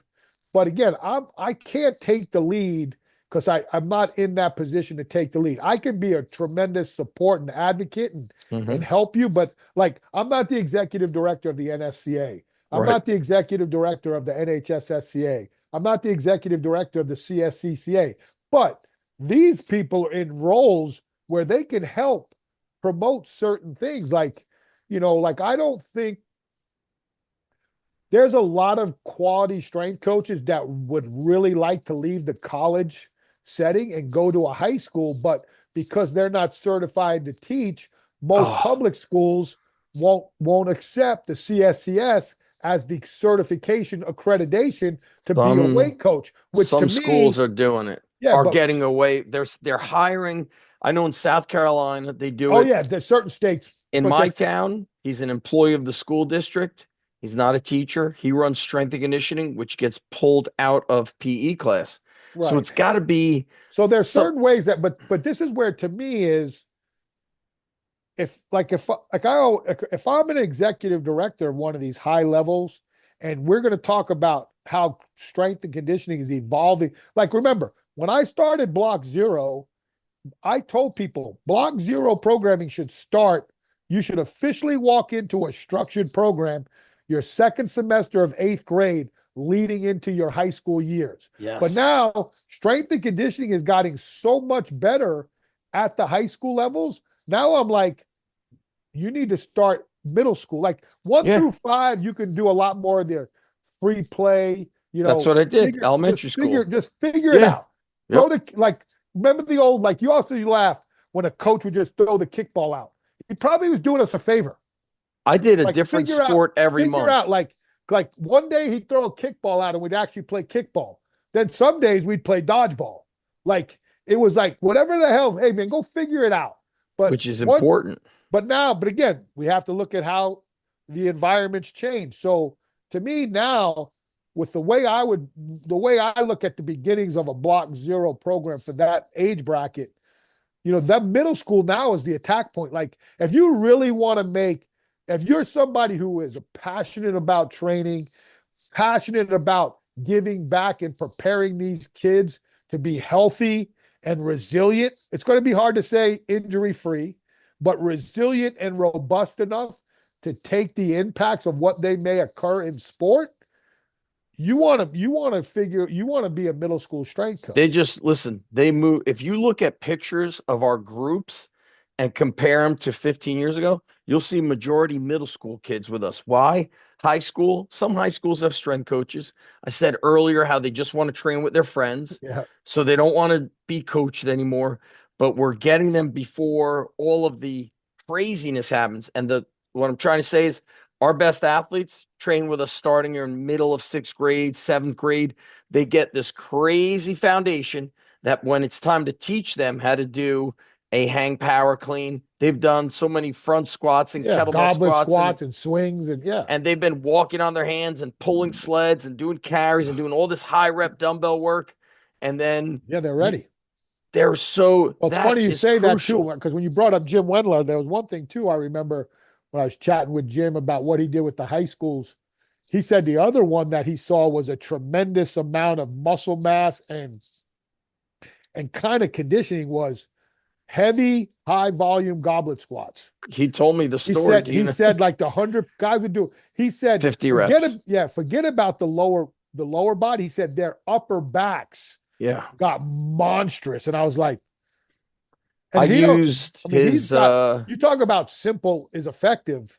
What he does with that high school program. They also have, so his wife is running middle school. So now they got the feeder program, but he's also got his head coaches on board. And I've always said the most influential part of your strength program is if your head coach says, this is what we do. Oh, 100%. Boom. If your head coach don't support you, you are a salmon swimming upstreem. But here's what I'll tell you this, and this is probably not what people want to hear is, then when you are a multiple sport strength coach, where's your enthusiasm and efforts going to go to? It's going to go to the programs that are invested in you, 100%. And then you're going to kind of just play the game because again, those athletes walk in knowing my head coach don't care, and here you are. You know who gets crushed with that? Track and field. I hear this in every school. They don't show up until the season, and I think to myself, okay, you're a sport coach. I could ask a first grader, should you only train for 2 months in season, or is it a good idea to show up just once a week in the off season? And so, that is common. But Jim told me about that 50 reps of 100-pound dumbbell. So I said, man, I'm going to come up with some sort of a system where you got to earn your way to the bar, because kids were like, oh yeah, I could bench, I could do this. And I thought to myself, when I was a kid, benches were left with a plate on each side. So now I tell if you couldn't bench a plate, you were screwed. You can't do it. Yeah, you can't take the plate off either. You want to put a bar on your back and you're a boy? I used to say 75 pounds for 10 reps if you weigh under 175. Over 175 is 100. Then I learned you could get away with it for one set. Maybe you got lucky. So now I say you got to do 3 sets of 10 with the 75 or the 100. Then I know we're ready for a bar on the back. My preference is to teach the front squat first. Yeah. For the girls, I say you got to do 50 for 10. The bar is 45 pounds. Not I think I can. I did it Yeah. yesterday in my basement with my uncle. Show me right now, performance on demand. And with benching, I say nobody's benching with fives and tens. You got to start with a quarter. And that means you probably got to bench 40-pound dumbbells for 10. And what it does is it avoids the crowd behind the bench. And I say, listen, if you're not there, don't be mad at me. Take it out on the weights, get Yeah. stronger. I ain't stopping you. I also tell them, if you're pissed off that you're not benching, who's stopping you from doing 100 push-ups a day? Yeah. How many of you have even done 100 this month? How many 100 of and you can do one? that's It's right. like, And but here's the other thing too. Like, I've had that. Kids there's can't one do thing in push-ups. this day and age too, where the parents are part of the problem, right? Like I tell people, not only do we have to protect the athletes from themselves, we have to protect them sometimes from their parents. Uh, True. and what I I saw it at tell, a wrestling match the other I day. just, and I have these in my notes for one of my upcoming presentations is, if I'm starting a block zero program for the middle school, I'm inviting the parents to come in and participate so they can see Yes. that an ISO lunge, you could tell me you squat 500, but I'll break you off on some ISO lunges. Yeah. And let me see. Oh, you could, like I used to tell, like I remember my I'm youngest laughing son, that dad's like, yeah, I train on my own. They're like, yeah, you don't need to yeah. tell me what to do. Okay, You're bud. working out, brother. You ain't training. That's right. But I remember doing this at football camps at Arizona State all the time. Marco Iyama and I used to just laugh how we could break these kids Where's off. Mark now, by the way? Where is Mark he? works for venture capitalist firms in fundraising and Okay, investment. brother. Yeah, I'm actually invested in this project he's doing with metabolic testing Okay. with really cool stuff. It has proof of product. That's good. Now it's getting into those, high level investment, Yeah. whatever. I'm just All roll the right. dice. But my thing is when you look at some of these things, it's I want to see the parents who say, well, why isn't he bench pressing? Can't do a Mhm. push-up, buddy. Yeah. But I was going back to the story with the push-up was I my youngest son goes out for his first tackle football in Louisville. First day, any of these kids are in a helmet, pads, right? They're all teared up. And now they're running. Now they're doing their sprints. And now they're circling up to do push-ups and sit-ups, right? Now, by then, they're not doing push-ups, they're doing hip downs, right? The Head arms don't down. Yeah. the heart, no, I'm talking about hip, like their hands are straight, They and all can't they're bend their doing is arms. they're just dropping their hips down and they look like a seal, right? Yep.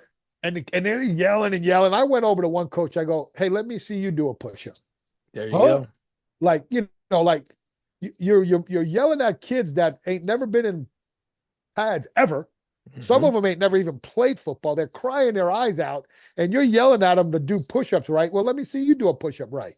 At that young age, they are so influential that if you do it with them, they really Yeah. And they again, buy in. but again, it's like, first of all, they shouldn't even have been doing the push-ups or sit-ups because the kids are all crying because you ran them and they don't know how to play football yet. That's right. Like, so yeah, I just think like to me, it's because when I was in the private sector, you know how much, and again, in the private sector, you need your money, right? It's hard to turn people down. You know how many people I turned around like this ain't for you? Like, hey, I do it all the time. are you gonna use parachutes? No. Uh, like they called me Mr. Miyagi when I trained the year at Ricky Proles because we didn't use anything. We did reverse lunging, backwards running, ISO holds, and all we did was just try to get them as strong as we could relative. Nordic curls, planks, all of this stuff. And when I turned them around and let them run, every parent was like, huh? I didn't know my kids could run that fast. And Okay. I said, I because forgot to say. we got them stronger and they got to mechanics. Yes. You can't have a 6-year-old pulling a damn parachute. I You tell can't them, have a listen, 6-year-old running with a ha- sled. I go, tell me, when you see somebody successful, are you also saying, thank God, Johnny is so weak. That's why he's fast. So here's the other thing. We're talking about all the speed and agility. Strength training is work. Running around cones, it's just, Yeah, you're it's not, fun. I mean, yeah, that to me is fun. it is fun. And listen, more like open loop, not so much closed loop, but what's happening. I think you said it. That might be the title of this podcast, like putting the strength back in strength Yeah. and conditioning. No, What's so wrong with strength and my, conditioning now? my, Like not, it's and again, bad. I don't want to get into politics, but, like, how we have this Make American Great Again. Yeah. I said, let's make strength training great again. Like and my son Joe's like, put that on a t-shirt. Hells yeah. Listen, when I say get strong, I think people, the lack of context. Hey, you got to be strong, but guess what? When we're training for strength, we're jumping, sprinting, we're throwing. I Yeah. don't do strength and exclude speed. I don't just do speed and exclude strength. I don't know why. That's why you're smart. You don't get involved on Twitter because everything is so Well, extreme and polarizing. that's like when people would come, well, can he train with you, but then do his speed work I somewhere can't. else? Oh, I don't do No, speed work. I didn't because know that. Yeah. all of this is encompassed. Yes. It's That's a part the sports speed work. performance Yeah, I program. mean, when you won't run fast, you don't need speed work. You need other Here, things here's because the most thing, of the Ass, time is you can't run fast because, like you said, your posture is so poor because you're not strong enough to maintain we posture. have to And put what's every those. quality track coach talk about, or anybody, right? Posture and stance. Yeah. Well, if you can't get into that, don't Right. matter how John many John drills you do. Wellborn says posture and position. Yeah. Unfortunately, and I tell this to other coaches from a business perspective, we need to use the words speed and agility and core strength because Oh, I know. parents don't know what the fuck we're talking about. And kids still don't. Like we had a kid, we do our prep, then it becomes movement prep. It segues into speed, deceleration, change of direction. And then he says, my parents want me to do speed and agility. I go, We just fuck did. did we just do for We just did. 20 minutes? Yeah. He's like, but what do they see? They see one video of a kid doing a trap bar deadlift, and now they think all you do is lift weights Yeah. and it's bad. And I'm like, yo, Where's the speed ladders? Oh, your that ain't speed son, training. right? Your son That's what plays people don't football. understand.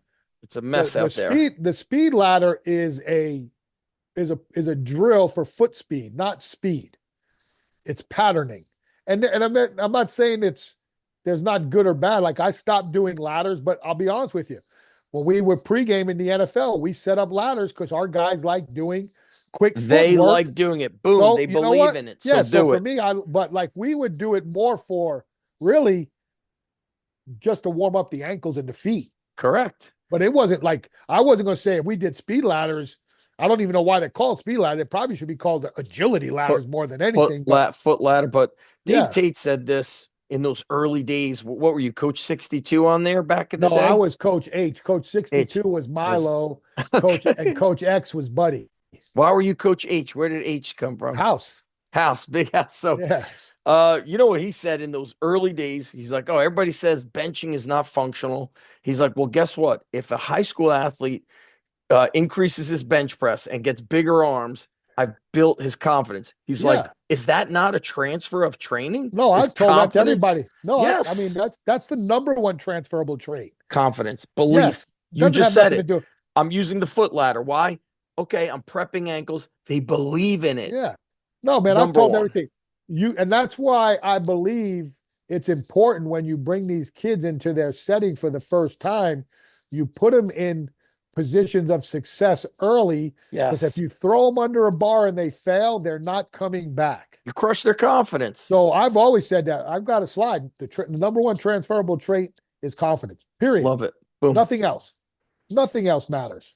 Love Doesn't it. matter how much you lift. It's just why I believe in volume accumulation training versus increasing the weight with younger athletes. I'd rather you do more volume with the same weights for multiple weeks in a row so that you build the confidence. I have done that too, House. You know why? Because first of all, you can't add weight every week. It's just a No, foul. It's a hell, and fallacy. I came up with a lot of that because I got to a point in my training where, God, I don't want to go up 25 pounds every week. It's Oh, an so you know what? I'm going emotional to add two stressor. reps.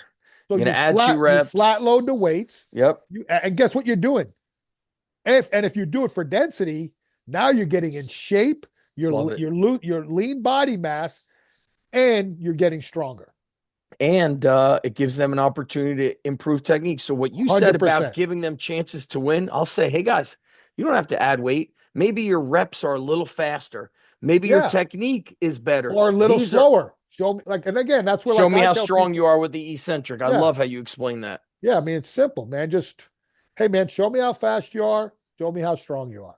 It's that simple. Like again, and that's 100% from remembering how Arthur Jones manipulated his rep tempo, and when Charles Poliquin started giving the number system to certain tempos. Yes. And for me, it was what can I do to make it more understandable for an athlete? Like what is cue? Like, we I talk a use lot that all the about time. cueing. You For told me, it to it's very me. simple. Yeah. Hey man, when you're doing the work, show me how fast you are. Hmm.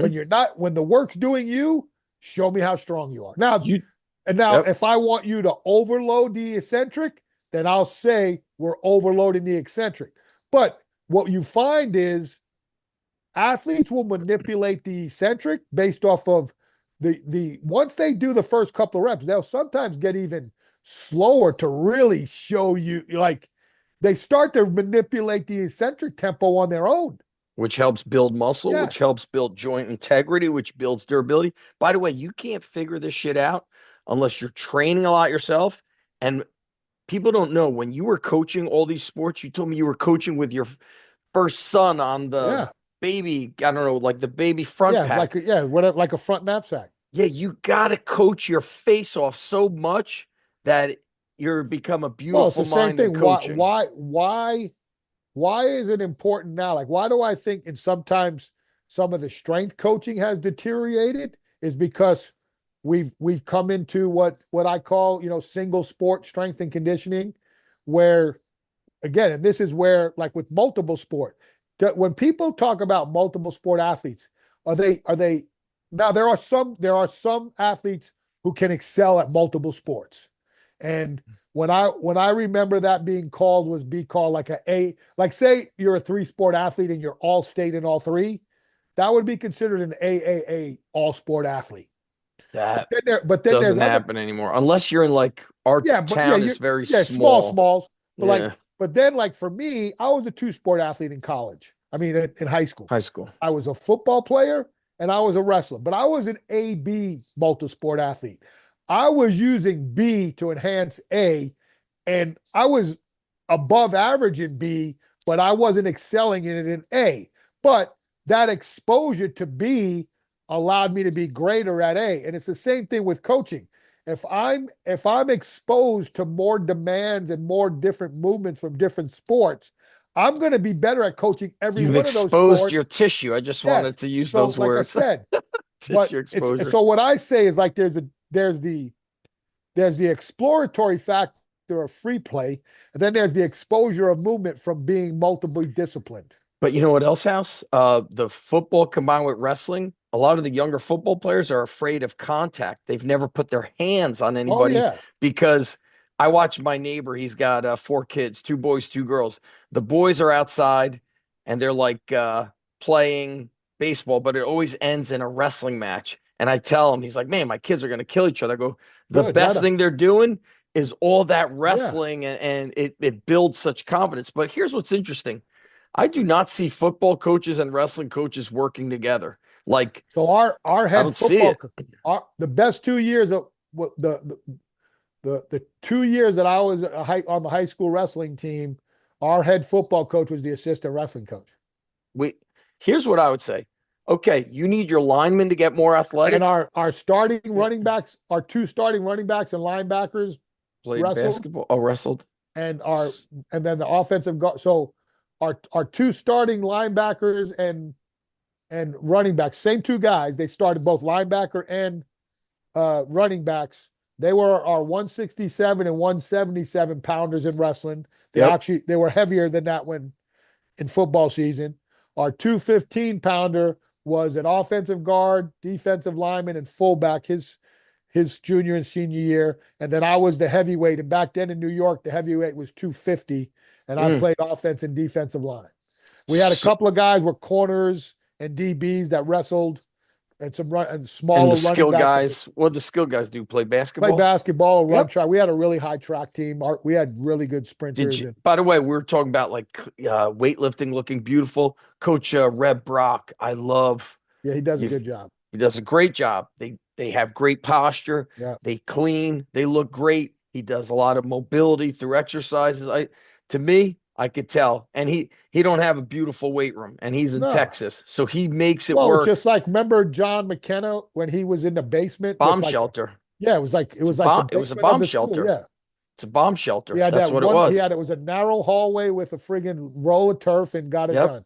exactly. And that to Well, look me at is like, Louis. Remember Louis Simmons' first gym we all visited? It was in a yeah, I what was was it? It was never in a there. it was in a bay, no different than one of my single car, a little bit longer than one of my bays. And everybody thought it was the Mecca, and you'd walk in and it was just a dirt pile. And I Yeah. remember when the Dave used to go like, "Hey, what should we bring?" Like everybody would bring t-shirts, but they're like, bring like toilet paper because there's never toilet paper in the bathroom or Dave something. said they always got stronger because of the environment. He's like, we knew leg day was box squat, uh, glute And ham accessories. raise, Yeah. and reverse hyper. He's like, there was no room in Yeah. that place. Maybe you did pull throughs I to mean, do and that. just a pile of dumbbells in the. I mean, that place when they used to film it on the video, but when you Yes. went there, it was just a reg. It was in a strip mall, and it was a single bay, Right. With the and windows it's blacked yeah, out. blacked out with I spray paint. think, and look, you work for Dynamic. I've been contacted by some of these equipment companies to start doing some of that stuff. And then there's part of my heart that says we just need some fucking bomb shelter weight rooms. Yeah, no, We and need that's why. some of And that again, shit. that's where like for me, what I like about my role is I'm not. I've told them let's not just think about the educational space. Let's think about all the private facilities and the studios and the boutique gyms that could because to me it's all about how do we get our low like when it comes to like the business part is it's yeah, would you love to get the entire weight room? Yeah, but that's a battle, that's a battle. You're battling other really good companies that make good equipment. And a lot of that's And relationship just going by building. lowest bidder. Yeah. And then sometimes it's just, yeah, sometimes it's That's just, horrible. but my whole thing is, how do we get our logo in your building? Hey, you're going with their racks, and I know I can't convince you otherwise, but do we have any accessory pieces Well, that let may me ask you fit your something about racks. model? Yeah, I love your half rack. I'm almost contemplating like at my gym, I've had half racks, I've had cages. yeah. I currently at my high school and my gym have smaller cages. What do you like? You've got the half rack. Does it Yeah, I depend? mean, I think a lot of it depends on how you train. I think this day and age, like again, it all comes back to me with the half rack versus full rack. It all comes back to your philosophy on squatting. If you're going to be predominantly a front squat team, you probably can get away with half racks because it's the front squat is easy to dump. You miss a lift in the front squat, you dump it, it hits the ground. If you're doing back squat, and again, I'm not saying you're not teaching your spotting techniques, but you don't spot a front squat. No, and kids will do dumb shit Yeah. So you even if don't you taught them the right Yeah, way. so you don't spot a front squat. It's very simple. If you push that rep too high or the weight's too heavy, your upper body's going to crash and you just let the ball fall in front of you. But if you're going to be a back squatting program Mhm. and you're going to really be bringing it, then you're going to need some full racks because you want to have that extra Safety safety straps. straps Yeah. in case your spotters, because sometimes it happens. You can teach a guy how to spot, Yep. and even in the world championships, you see they've got 5 spotters and something hits, and the Yeah. spotters, it's over. Listen, So I would so say to me, this. it comes down to like the way I would train now versus what and again, then Why it's is there also a the look. half rack in your garage? Is it for space? For Well, why mine, did it's you go? space. I would love to have a full rack. You would? The Yes, full because racks are huge now. yes, but yeah, because they have the back end plate loaded. If I Yep. could have a full rack, I'd have a full rack because of the way I train, and the way I like to do things. But if I was in a college setting right now, there's no doubt I would have half one row of half racks, one row of full racks. And even like when I was with the Panthers, we had a combo rack where the front side was a half rack with the platform, and the back side was like what we call like a open-ended full rack, because what it was I had the cross beams on the back end like a full rack, but it didn't come off the top. So they used to call that like, forgot, somebody might have called it a mini rack. I can't. Winmore was the very first person who did it. Then Sorinex did a model, and then we did a model with Hammer. But it gives you enough of a height on the back end Yep. where you could have the extra spotting pins. Yes. That might be, but the full rack, if you're looking at it from an aesthetic and how you want to perceive your Right. personality of the weight room, Yep. there's nothing like nothing like having a good big burly ass Yeah. full rack. Like, a big beefy, if you can get like oversized steel and you got the money to It looks do cool. some Yeah. cool stuff, man. And when like when you walk into certain weight rooms, you know how they're going to train. Like when we had the way our configuration was with the Panthers, and I don't know how I think they've refurbished and renovated the area, but the way we set up the room was when you walked in the room, it was like having two rooms. I wanted to make sure that people understood when you walked in the room, the first thing you saw was the racks and the free weights, because you knew we were going to get after it. And then in the back half of the room was all our supplemental machines. It had our row of upper body, our row of lower body, our row of We squatting. we were talking about machines before. Are you guys making machines? I know you're making the. Yeah, we make more. See, this is where you get so caught up in the rack game. Mhm. People don't realize we've got a really good line of accessory pieces. There's certain pieces What's that your favorites? Because I have a small space in front of my gym that if they left, it's like 600 square feet. I always say to myself, I would put in some bodybuilding hammer so for us, pieces yeah, or so something. for us, I really, really like our isolateral plate loaded lat pull down. Love it. Like Mhm. and for me, like I tell people, I'm very honest in my assessments. I try to get on as many pieces as possible. That's why I like training at uh like powerlifting gyms and bodybuilding gyms, because they always have unique pieces. The one And gym you train at has a yeah, lot of old Fitness Factory. Nautilus. I Yeah. love it. Well, that's Jack King's. The next time you come here, we're going there. Oh yeah. But like for me, so like I tell people, a lot of people in my business, they try pieces. I Mhm. train pieces. What do you mean? I mean, like, hey, House, tell me, like how many times did you hear people? Oh, well, I tried chains and bands. I don't really get it. Or, well, that's because you never trained it. Mhm. Like you didn't go through. It's just like, oh, I went to this exhibit hall and I got on you know, the Zach Devinetch low row. It sucked. You Mhm. tried it once. How do you know it sucked? Good call. What I'm gonna do is I'm going to get up in the morning, and when I'm doing my early bird workout, I'm going to go train that thing. I'm going to put some weight on it, and I'm going to train on it like I'm training to get my ass kicked.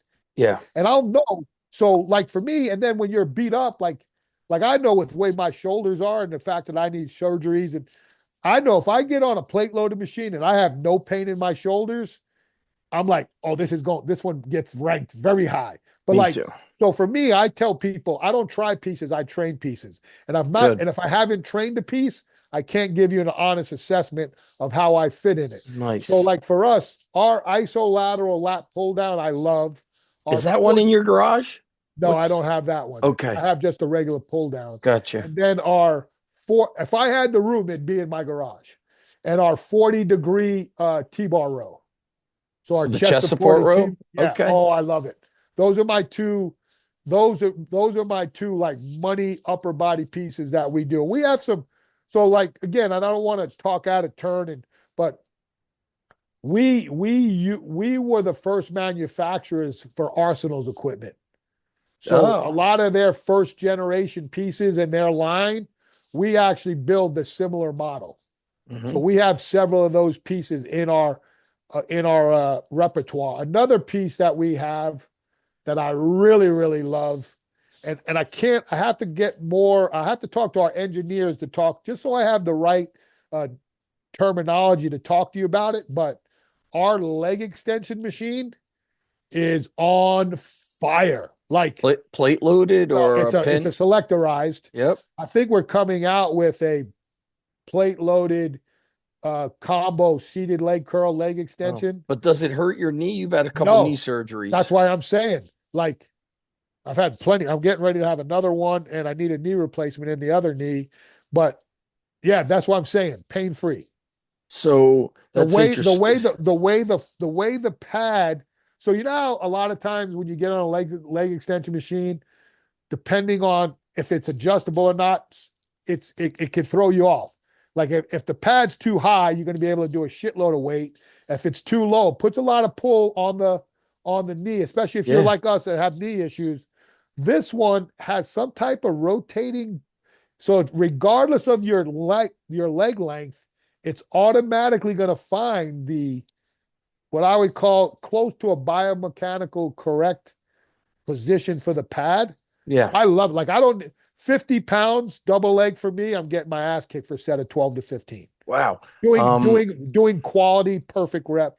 My Remember that definition that of was perfect. like open chain exercises was kind of like, don't do that. Oh Would yeah. you do So that with athletes now? hell yeah, I Like would. Mark You know Mark Bell why? said this. Our boy Mark Smelly Bell said something a long time ago, and it made a lot of sense to me, and we kind of were hitting on it. He said somebody came to his gym, his gym is free, and the Yeah. guy just had no muscle. And he said to the guy, listen, dude, the best thing you could do is join whatever gym for 3 months and do every machine in there for like 3 to 5 sets of 10 to 15 reps and just build some muscle. Well, it goes back to this. Like, and this is where we learn from just the history and how things go. So when I first came up, it was all based off body parts, bodybuilding. And then we got into that, sport specific Yep. athletic. And it was like, well, most movements in sports is multi joint. You don't need to do single joint movements. And then all of a sudden you saw how all the Nautilus pieces started moving out and all the racks started moving Yep. in. All the leg extension and leg curls started moving out. And all this other bull crap started, more racks came moving in, right? And then you go back to, like you said, your best ways to improve hypertrophy is isolation movements. When it comes to like the whole now, yeah, you need your compounds, but to finish it off, Yep. specific muscle groups is iso. Plus, now we would go into that print, right? Like back in the 90s, the number one thing that we're doing here is to prevent injury. Well, if I'm really saying that, and then when you look at, like you said, when you study PT and athletic training and rehab, what's the first strength exercises most people do when they start coming back off of a limb injury? Single joint isolative movements. Well, if I'm going to do that after I've already been hurt, maybe if I did that before they got hurt, they may not have got hurt. One. And Mm. if they did, maybe the injury wasn't as severe because I protected them.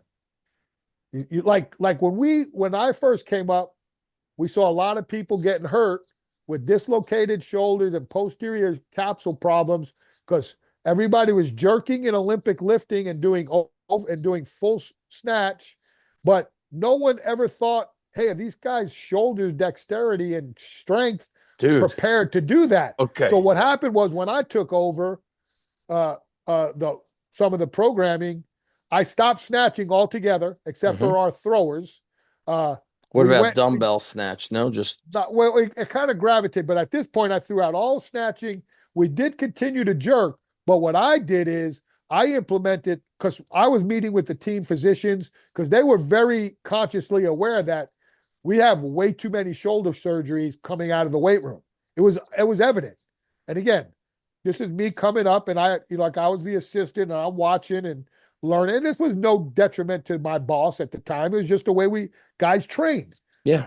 When I took over, I instituted a whole posterior, started doing more T raise, Y raise, more shrugs, more back. And then because I pulled the snatches out in the exercises and again, that's why I say there's not a bad exercise, there's poor application of the exercise. And Yeah. just because you can doesn't mean you should. And that's where it's like to snatch is a specific movement for a sport. I'm not training a sport with a sport. Mike Conroy, one of the best American weightlifting coaches in the history of the USA, especially at the high school level, taught me Olympic lifting because he was a Boise State alum and said, Joe, all you really need to do is shrug pull. Well, Because you went catching through those cleaning. phases. I remember you went through phases of like clean pull. I remember you saying for yourself, and even in college, like we did cleans, then we went through clean pulls and not catching it. Yeah, Um, I stopped for 2.5 years. I didn't do a clean at Arizona State because I didn't think we were teaching it right and we were getting nothing out of it. And who helped you teach it the right way? well, I just had to break it down because I wasn't. I watched. I went. We were doing professional development. We went and watched a team that their coach came more from an Olympic based philosophy, and I watched their whole team clean from top to bottom, best player to worst player, and I'm like, oh, that's how it's supposed to look. And that's when I went back and said, we're not doing full cleans until I figure it out. And that's when I came up with the push, jump, punch cues and that teaching progression. And then we wound up being a very proficient across the board from day one to year 5, You could, where our yeah. teams look we I could clean. prefer hang power clean. I don't have blocks anywhere. I hate when kids pull from the floor, ass goes up, then they Okay, jump so out but the. here's what I'm going to tell you with that. That's And this is bad why, coaching. and this is why I laugh when people say, oh, you shouldn't deadlift in strength and conditioning for sports. Well, if you're damn sure going to clean from the ground, yeah, it's better be deadlifting, because if you don't have a strong enough deadlift, that clean is going to be exactly what you said. And one thing I know about strength is you will always be able to deadlift more than you can clean. So if you got the confidence to pull a clean right, you're never going to have to worry when you walk up to a bar when you're power cleaning to know that you at least are going to be able to get that bar in proper second pull Yeah. position. Rusty, I seen on his programming, it'll say deadlift plus, meaning pick it up into the deadlift, then go into position. I think there's a Yeah. lot of ways So to do it, but because when I first started in collegiate strength and conditioning, all we did was hang clean. And then as I evolved and wanted to get more of catching it full position or hang power clean. some guys front squatted, Mm-hmm. squat caught. I didn't mind. I let it I can happen. go, yeah. If Me it's a too. natural occurrence, Yes. we had some guys split clean, catching a split clean, Yeah. I had a which I kid do think, that. and I taught for our skill guys, we would have alternate leg split cleans. You know what's funny is I know you think like this, but a lot of guys, they'll see it and they won't pay attention to the fact that the same leg is going back. Yeah, you And got so to alter. you're And loading. everybody talks Yeah. about, everybody wants to talk about, oh, why are you split cleaning? Well, look at the history of weightlifters. They Don't did a tell me lot that, of yeah, it. don't. Yeah. This is like I said, when weightlifters start telling me about certain things, and again, I'm not a weightlifting coach. I'm a strength and conditioning coach for athletes. And they Totally would get different. very low, some of them. Yeah, but I'm like, you guys talk about like this is taboo. That's how many pictures can I pull off the internet right now Those of guys old in the York. 50s the Yes. split snatching. Crazy. Yeah, And what's so interesting was sometimes there's videos of them cleaning. They're not even like coming up. They almost catch it like a yeah. muscle Well, clean. look, that's Paul Anderson did. Yeah. And you know what that tells me? Strong as fuck. Yeah, That's strong it. is strong. And so Yo, there's let some me things that let me ask so you this last one, House. I know you got to go. I'm killing you here. You were well, talking about the the isolation, the bodybuilding, yeah. and talking And about again, the so with the rehab, right? So if we're going to use that, then we've got to be able to implement that into your programming. And that's where, and you really notice that in the NFL, like the NFL, and it goes back to like with the Louis Simmons, right? Like 20% on the big lifts, 80% on your 80%. accessories. Yes. And So there's a lot. And now I would say this early on, like if you got these kids, and again, depending on there's a lot of things, but like to me, this is where I built out this when you could still build out these models. I went early on, we focused a lot on the big lift for technical. And then as you each year you went through the program, like the volume of the big lifts would get reduced, but the because your amount of intensity was higher. Yeah. the accessory work would improve because we wanted to expose you to even more I work. agree. So, So, like oh, when you hear people talk about the older you get, the less volume you need, that's in weightlifting.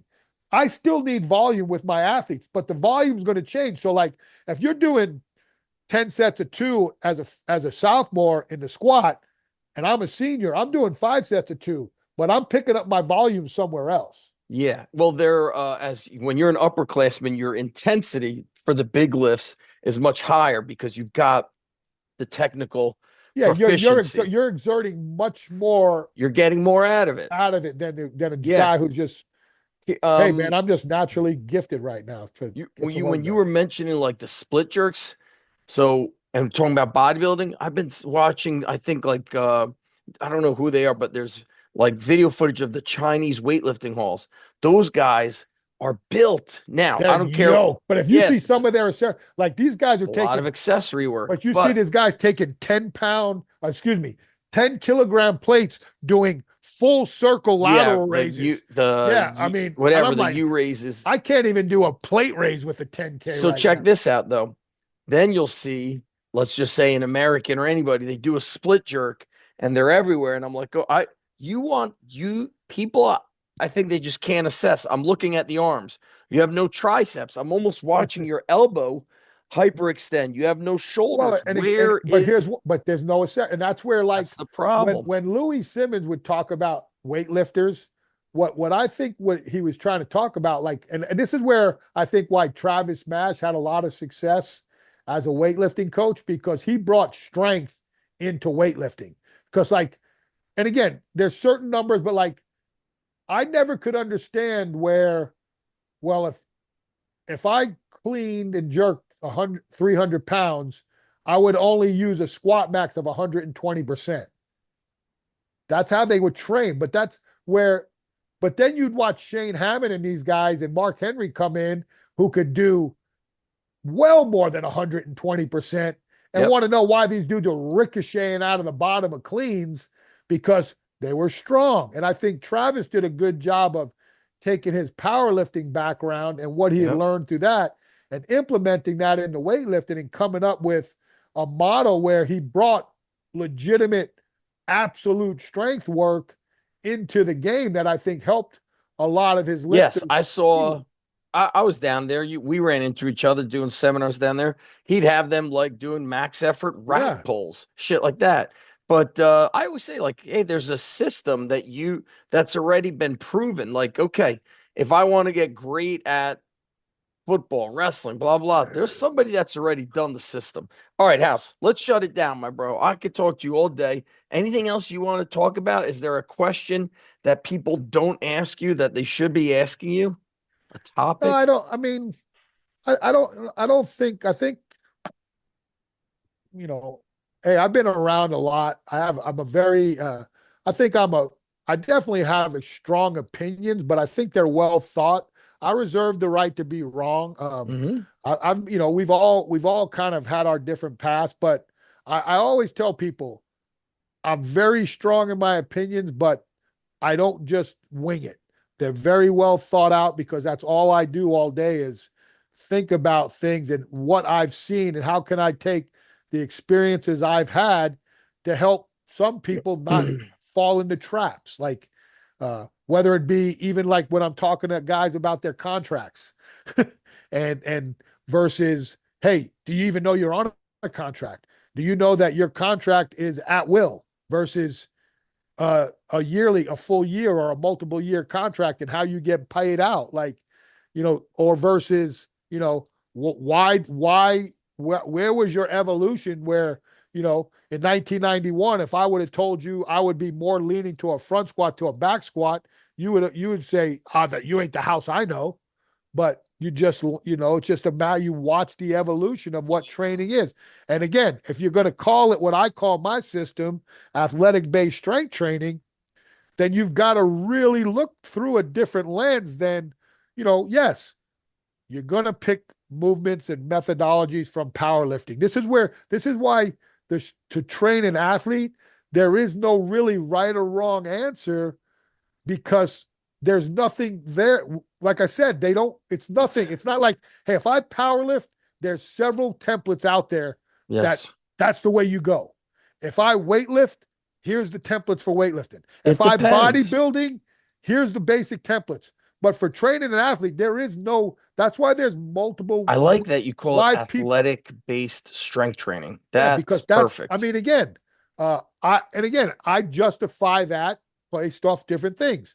I think athletics is based off of whole body movements. So why would I go up or low? This is just my simple justification. For me, doing an upper day and a lower day doesn't make sense if I'm training a team sport athlete. I do it when I feel like they need the volume. But see, that's where I'll just do blitz work. If I'm not seeing them frequently. See, that's my concern now with the athletes who predominantly train twice a week is I got to do full body work, but I just feel like I'm not getting enough volume to build muscle, and a lot of them No, need the damn muscle. but here's the thing is that you can't worry about that. Nope, I can't Like that's control it. just That's what it is. And what you would hope is that the kid that's coming in twice a week, and if he is consistent, hey coach, I know I got a small rec center near my house. What do you think I should do? Yes. And I always used to tell my guys, you can never do enough rows. There you go. I like You that. can never Yeah. do enough rows. Like I ain't worried about you doing benching. Yes. Like I would tell you right now, and I tell people, and I will tell, I'm speaking at several high schools. We ain't bench pressing unless you can overhead press, bro. I love that. And again, it's backwards. And here's why. Here's why I can say that now, because I've worked 2 years and I've been in the mix, in the dirt with high level strongmen. And you know what I can tell you is if you get your overhead press up, your bench will go up. But if you get your bench up, your overhead press ain't going up. Correct. So, and what's more athletic than being on 2 feet and balancing a heavy load over your head? I love it. I mean, what about with your shoulder problems? Have you rethought the No, bench and because overhead press? no, because I should have done more overhead pressing. Mhm. I should have learned how to do pull-ups. I should have done more back work. And again, it comes back to I didn't do enough antagonistic work coming up. Overemphasize, and that, again, just the way it was, right? No big, it is what it is. You live Yep. and learn. That's why again, and because of the way Brian Mann made some good points of where, like, I used to say, well, if I do 10 reps on the bench, do 15 reps on the rows. I don't necessarily, the way the anatomy and the structure of the shoulder moves, it really isn't about that anymore. It's just adding more back work.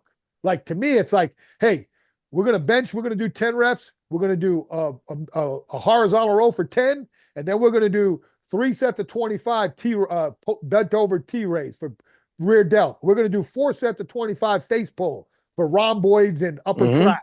You know what I'm saying? Yeah. It's going to do more friggin' back work. That's why, like, when we would do our upper body tiers in the NFL, it was a trifecta. Like you said, you don't like doing circuits. We wanted it to be a circuit. So you did, let's just say it was bench day. Yep. Horizontal row, horizontal press, posterior shoulder. Every round. Yeah. You did 5 sets. You did 5 of everything. So 5 reps. Yeah. No, dependent 5 sets. So 5 rounds was, so it would be 10, 10, 20, 10, 10, 20. And then that's a good amount of volume. On the vertical day, yep. Vertical pull, vertical press, posterior shoulder. Vertical pull, on the dumbbell day, on the dumbbell day, whatever it was, if it was a vertical cycle or a horizontal cycle, dumbbell row, dumbbell press, or posterior shoulder. And then that didn't even count the trapezius work and the scapular movement work we were doing with our neck stuff. Yeah. So it wasn't, so it became more of a, because my general rule of thumb is to be safe, I'd always go, I have the +2 mentality. If I'm doing 8s on the bench, I'm doing 10 on the row. I like it. Yep. I mean, that's just a simple way to do just it. Do a little extra. Yeah, just in case you don't have enough time to do all the little foo-foo stuff. But now it's like, for me, especially like I said, with the way I'm programming now, these little programs within the programs, I call them, these, man, like I said, man, I'm on my accessory packages right now are on a whole nother level. Like I could take you, like I'm training, so I have so many injuries that have occurred over the year trying to do this last big deadlift. But like, I developed bilateral proximal hamstring tendinopathy in both hamstrings during this deadlift chase that I did this year, that I trained through it for 16 weeks. So just think about how painful I was going through this, but I had to accomplish this goal because I'm stupid like that.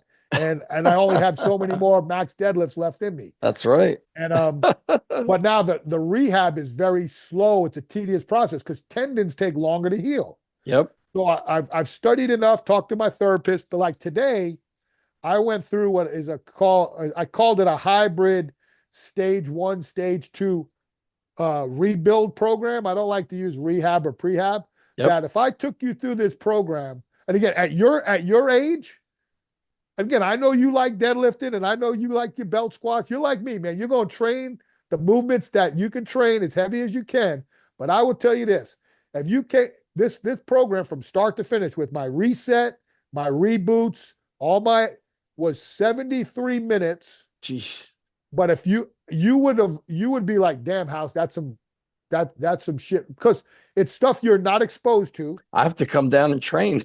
No, I mean like some of the ISO stuff that I'm Yeah. doing now, like again, I can't do an ISO lunge because I can't bend my knees that way. But like some of the other, like just ISO bridging and ISO single leg bridging, and then going into dynamic or eccentric.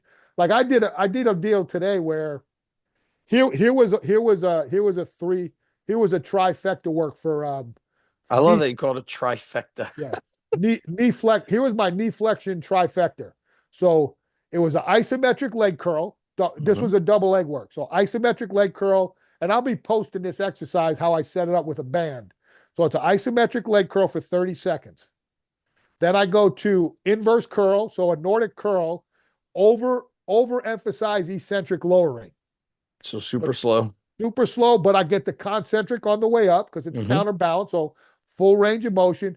And then I want a dynamic mobility for the hamstring, and I go into a banded leg curl for 25 reps for speed. Speed. So I hit Nice. isometric, overload to eccentric, and then Yep. get my speed work in. Yeah. I love that. Then I did single leg hip dominant work for the hamstring. So I did a banded straight leg pull down, 30 seconds each leg, foot elevated hip bridge, single leg with an over emphasize eccentric, and then into flutter kicks. So I'm working hip extension hamstring, hip dominant hamstring, knee flexion dominant hamstring. That And then straight leg sounds like an old Dick Hartzell band yeah, that's all exercise. they are. They're all variations Yeah. of that. And then my strength work for the day was so I did my reset, I did my reboot and root work, which is my core and activation drills. Then my strength work was 3 sets of 10 of sissy squat with a sissy squat bench, just body weight. And then Yep. I did metabolic conditioning. I did 6 rounds of 30 on, 30 off on my Versa climber. Went into that knee dominant work. Yep. Did 2 rounds of that. Did another 6 minutes, 30 minute, 30 on, 30 off, excuse me, of the Versa climber. Did 2 rounds of the single leg hip dominant. And then 73 minutes later, I'm like, holy It's shit, a lot that's of work. and see now when I look at that work there, right? And I'm like, okay, how would I utilize this in athletics? These are the types of things when these NFL guys start moving back into the weight room, Yeah. like in that late March, Yes. when this is the stuff that I'm like, this is how I would bring them back slow. I Because like that. I did that with it's like, wrestling. and I have another program, and I'll send you over I'll send you over a little clip. I'm going to Hmm. post it this week. I'll send you it over later today of the 6 exercises I do. Just it's an isometric program, and I either go. I like doing 3 rounds of 30 seconds on, 30 seconds off, but I've also done 2 rounds of 40 seconds on, 30 seconds off, and I can do the 45, but I feel like my mental intensity is better by just doing 30 really hard and What's the falling off at the some 45. guys are doing like several minutes of ISOs, and I was listening to a cool podcast. I think you been on the Voodoo Power podcast? I No, think so. that was No. one of the ones I don't Yeah, know. I've been on so many that I I don't even know know. the So names of I them. thought it was great. I love Steve. I What's call it his like name? Steve, I think I forget Steve's last name, It Thompson, might, maybe. Voodoo Power podcast. I might have been on that one. Again, like I said, He man, does a I feel lot of bad about research before he asks before he gets you on. So he has, I might have been on that one. maybe in the early days, but long story short, he had Sean Greer on, a high school strength coach. And Steve said, Sean, what is the limit to the isometrics? And he said, I got to tell you, I don't know, because he's like, I did my research on like Shaolin warrior monks. He's like, they did not put limits on their holds. He's like, a Shaolin warrior monk might hold an isometric for hours. Yeah. He's like, what about, Farmer Burns and George Hackenschmidt? He's like, they didn't set limits. Whereas Yeah. today, in my opinion, what we were kind of Yeah. saying And is, like I said, have yeah. we gotten too smart where we fuck up what the training could really do for us, because we're like, we can't run 300 meters. I play football. Like, this shouldn't be, Yeah. you know what I'm saying? I know this. Like, here's what I would tell you is, again, it's about challenge. Like you said, I want my linemen to run 300-yard shuttles. You know why? Because they're not supposed to. And if they can do it, then they know they can do a lot of other things. Yes. I love it. You must train the mind. You can't just And again, train. I'm not saying it's right or wrong, but I also know why I was successful with the 300-yard shuttle training is because I studied it enough to know that my rest intervals and rest times were correct. And there's a time Because and place because when because you yeah, do it. because what happens is when guys are running these conditioning drills, they're running them at max effort goal times that are just not conducive. That's where the issues are. The issue isn't with the distance, it's the amount of effort you put in that distance. Why, when you talk about like with Charlie Francis and them, they talk about those tempo runs or flush runs. Well, yeah, I don't need my guys to run max effort 300-yard shuttles every day. I need them to run that max effort after I've trained them for a period of time. Like, for example, when we would train we would just say we were training the skill guys, and I think their goal time was like 65 seconds, which sounds slow, but I'm running 5 of them. Yeah. But yet when I tested them for 2, Yeah. you know what their times were? 43, 45, 44, 48. Because they had the base. They had the They were base, able and to now do they it. knew, okay, bro, let it loose. You only Think got about 2. it. I think the athletes are on the run so much. The coaches are trying to make everything so Yeah. perfect that it does not meet the demands of the imperfection, the unknowns that happen during competition. And so, We what? can't hey, man, I'm all for technology. I'm Mhm. all for all the stuff we used to have to collect by hand is now right here at a lick of a split Yep. second. And so for me, it becomes, how can I take all this valued stuff, but remember that in the end, I got to prepare them to win a game that's hard to do. Hmm. And also, I think what people forget about when they look at analytics is, hey man, analytics don't bring anything up with the emotional quotient of a human being. Yeah. Because That's when it's go why. time, Yeah. here's what I always bring to that is NFL guys should not play Thursday night games. They need to be they are not recovered. Most of the bigger guys, Why? Because they go from Sunday to yeah, Thursday. it's not enough time. But what Yeah. I've seen offensive linemen on Wednesdays still look like they got hit by a Mack truck from the Sunday before, and see them the very next day on a Thursday night game, and you wouldn't even think it's the same guy because they know it's go time.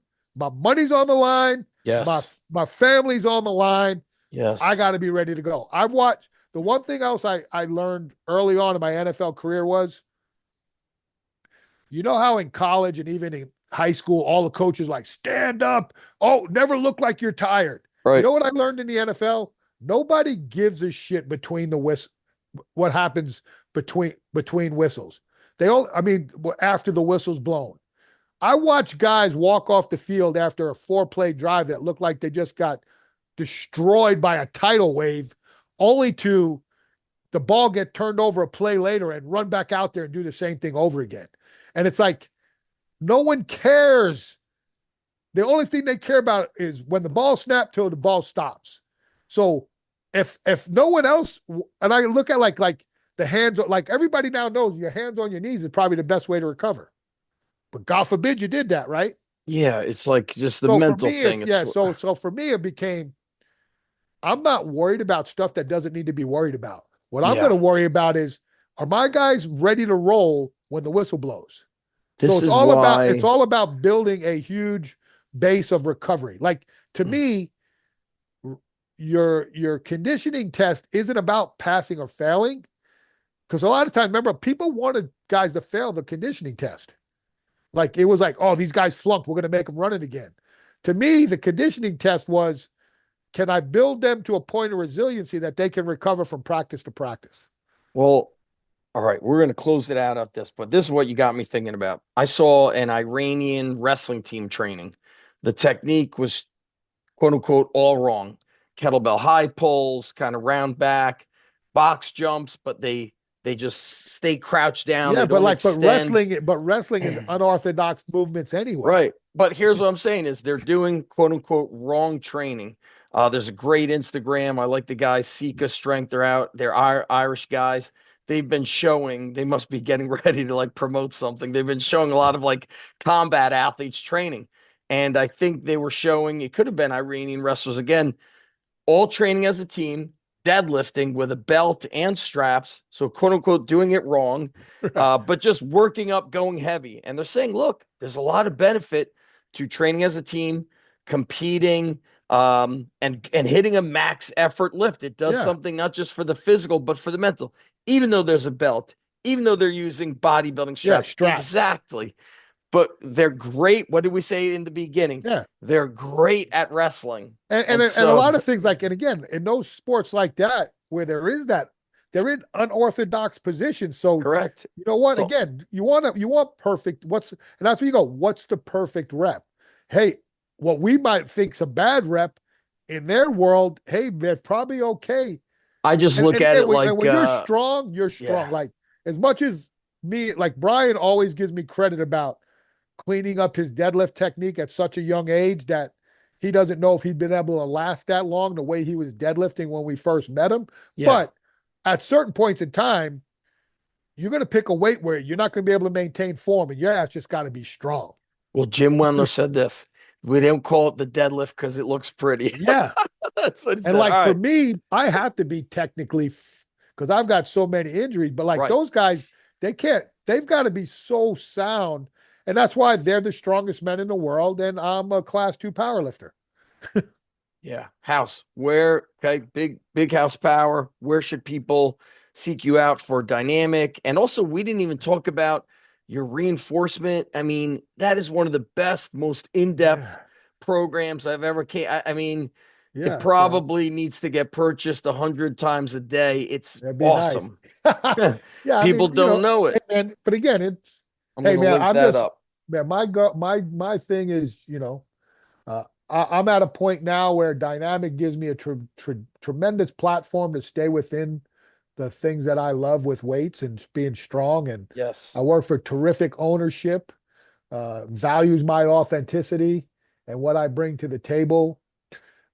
Uh, and then for me, I just love this stuff. Like I said, man, I'm going to be on a podcast here in I about a took, we half went hour. 2.5 hours, dog. Yeah, I Come told you, on. man, I ain't afraid. If I sign up for a podcast now, shit's Oh, locked up. I'm going man. to run downstairs and get something to eat quick and then Yep. get ready for another one. But no, like I said, man, I appreciate your enthusiasm. I appreciate that, you're self-made. I remember when I first met you, you're like, I don't know nothing about mesocycles or microcycles. I just work them hard for 3 weeks and then Hard work. back Yeah. them down. And then you've evolved and That's funny you you remember learn that. more.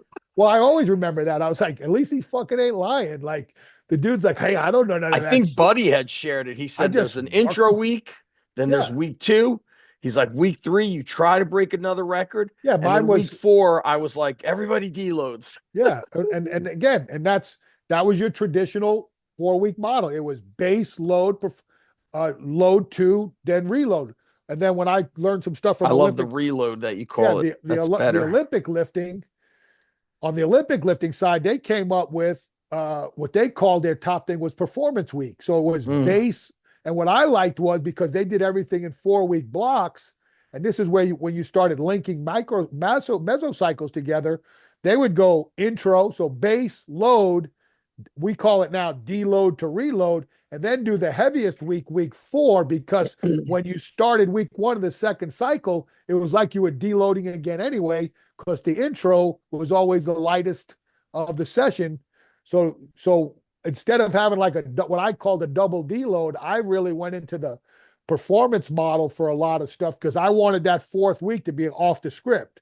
So Now like all we were doing, programming has to be mini cycles because oh yeah, if man, I you're in got 2 or 3. college, Yeah, like I wound up being, we had to drop the deload week, but again, because week 1, well, we had 9-week blocks that were just 3 3-week waves, and then we'd have but to have a 2-week wave in the pros, a 3-week wave, and then yeah, it's but all over now the place house now. in college, those kids come and go. At my high school, I'll have a team who's been with me, and then all of a sudden I have a team who shows up out of the blue, or I got a kid on a team who shows up once every other week. Oh yeah, And at the private yeah, sector, but we here's the got the thing: is I'll same. tell you this.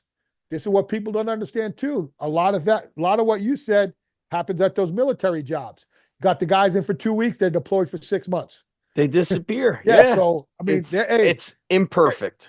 but you know what? That would make your job. That now you got to be a creative son of a gun. Yeah. House, you're the best. Hang tight, House, for 1 second so I could say proper goodbye. Thanks to everybody for listening, watching.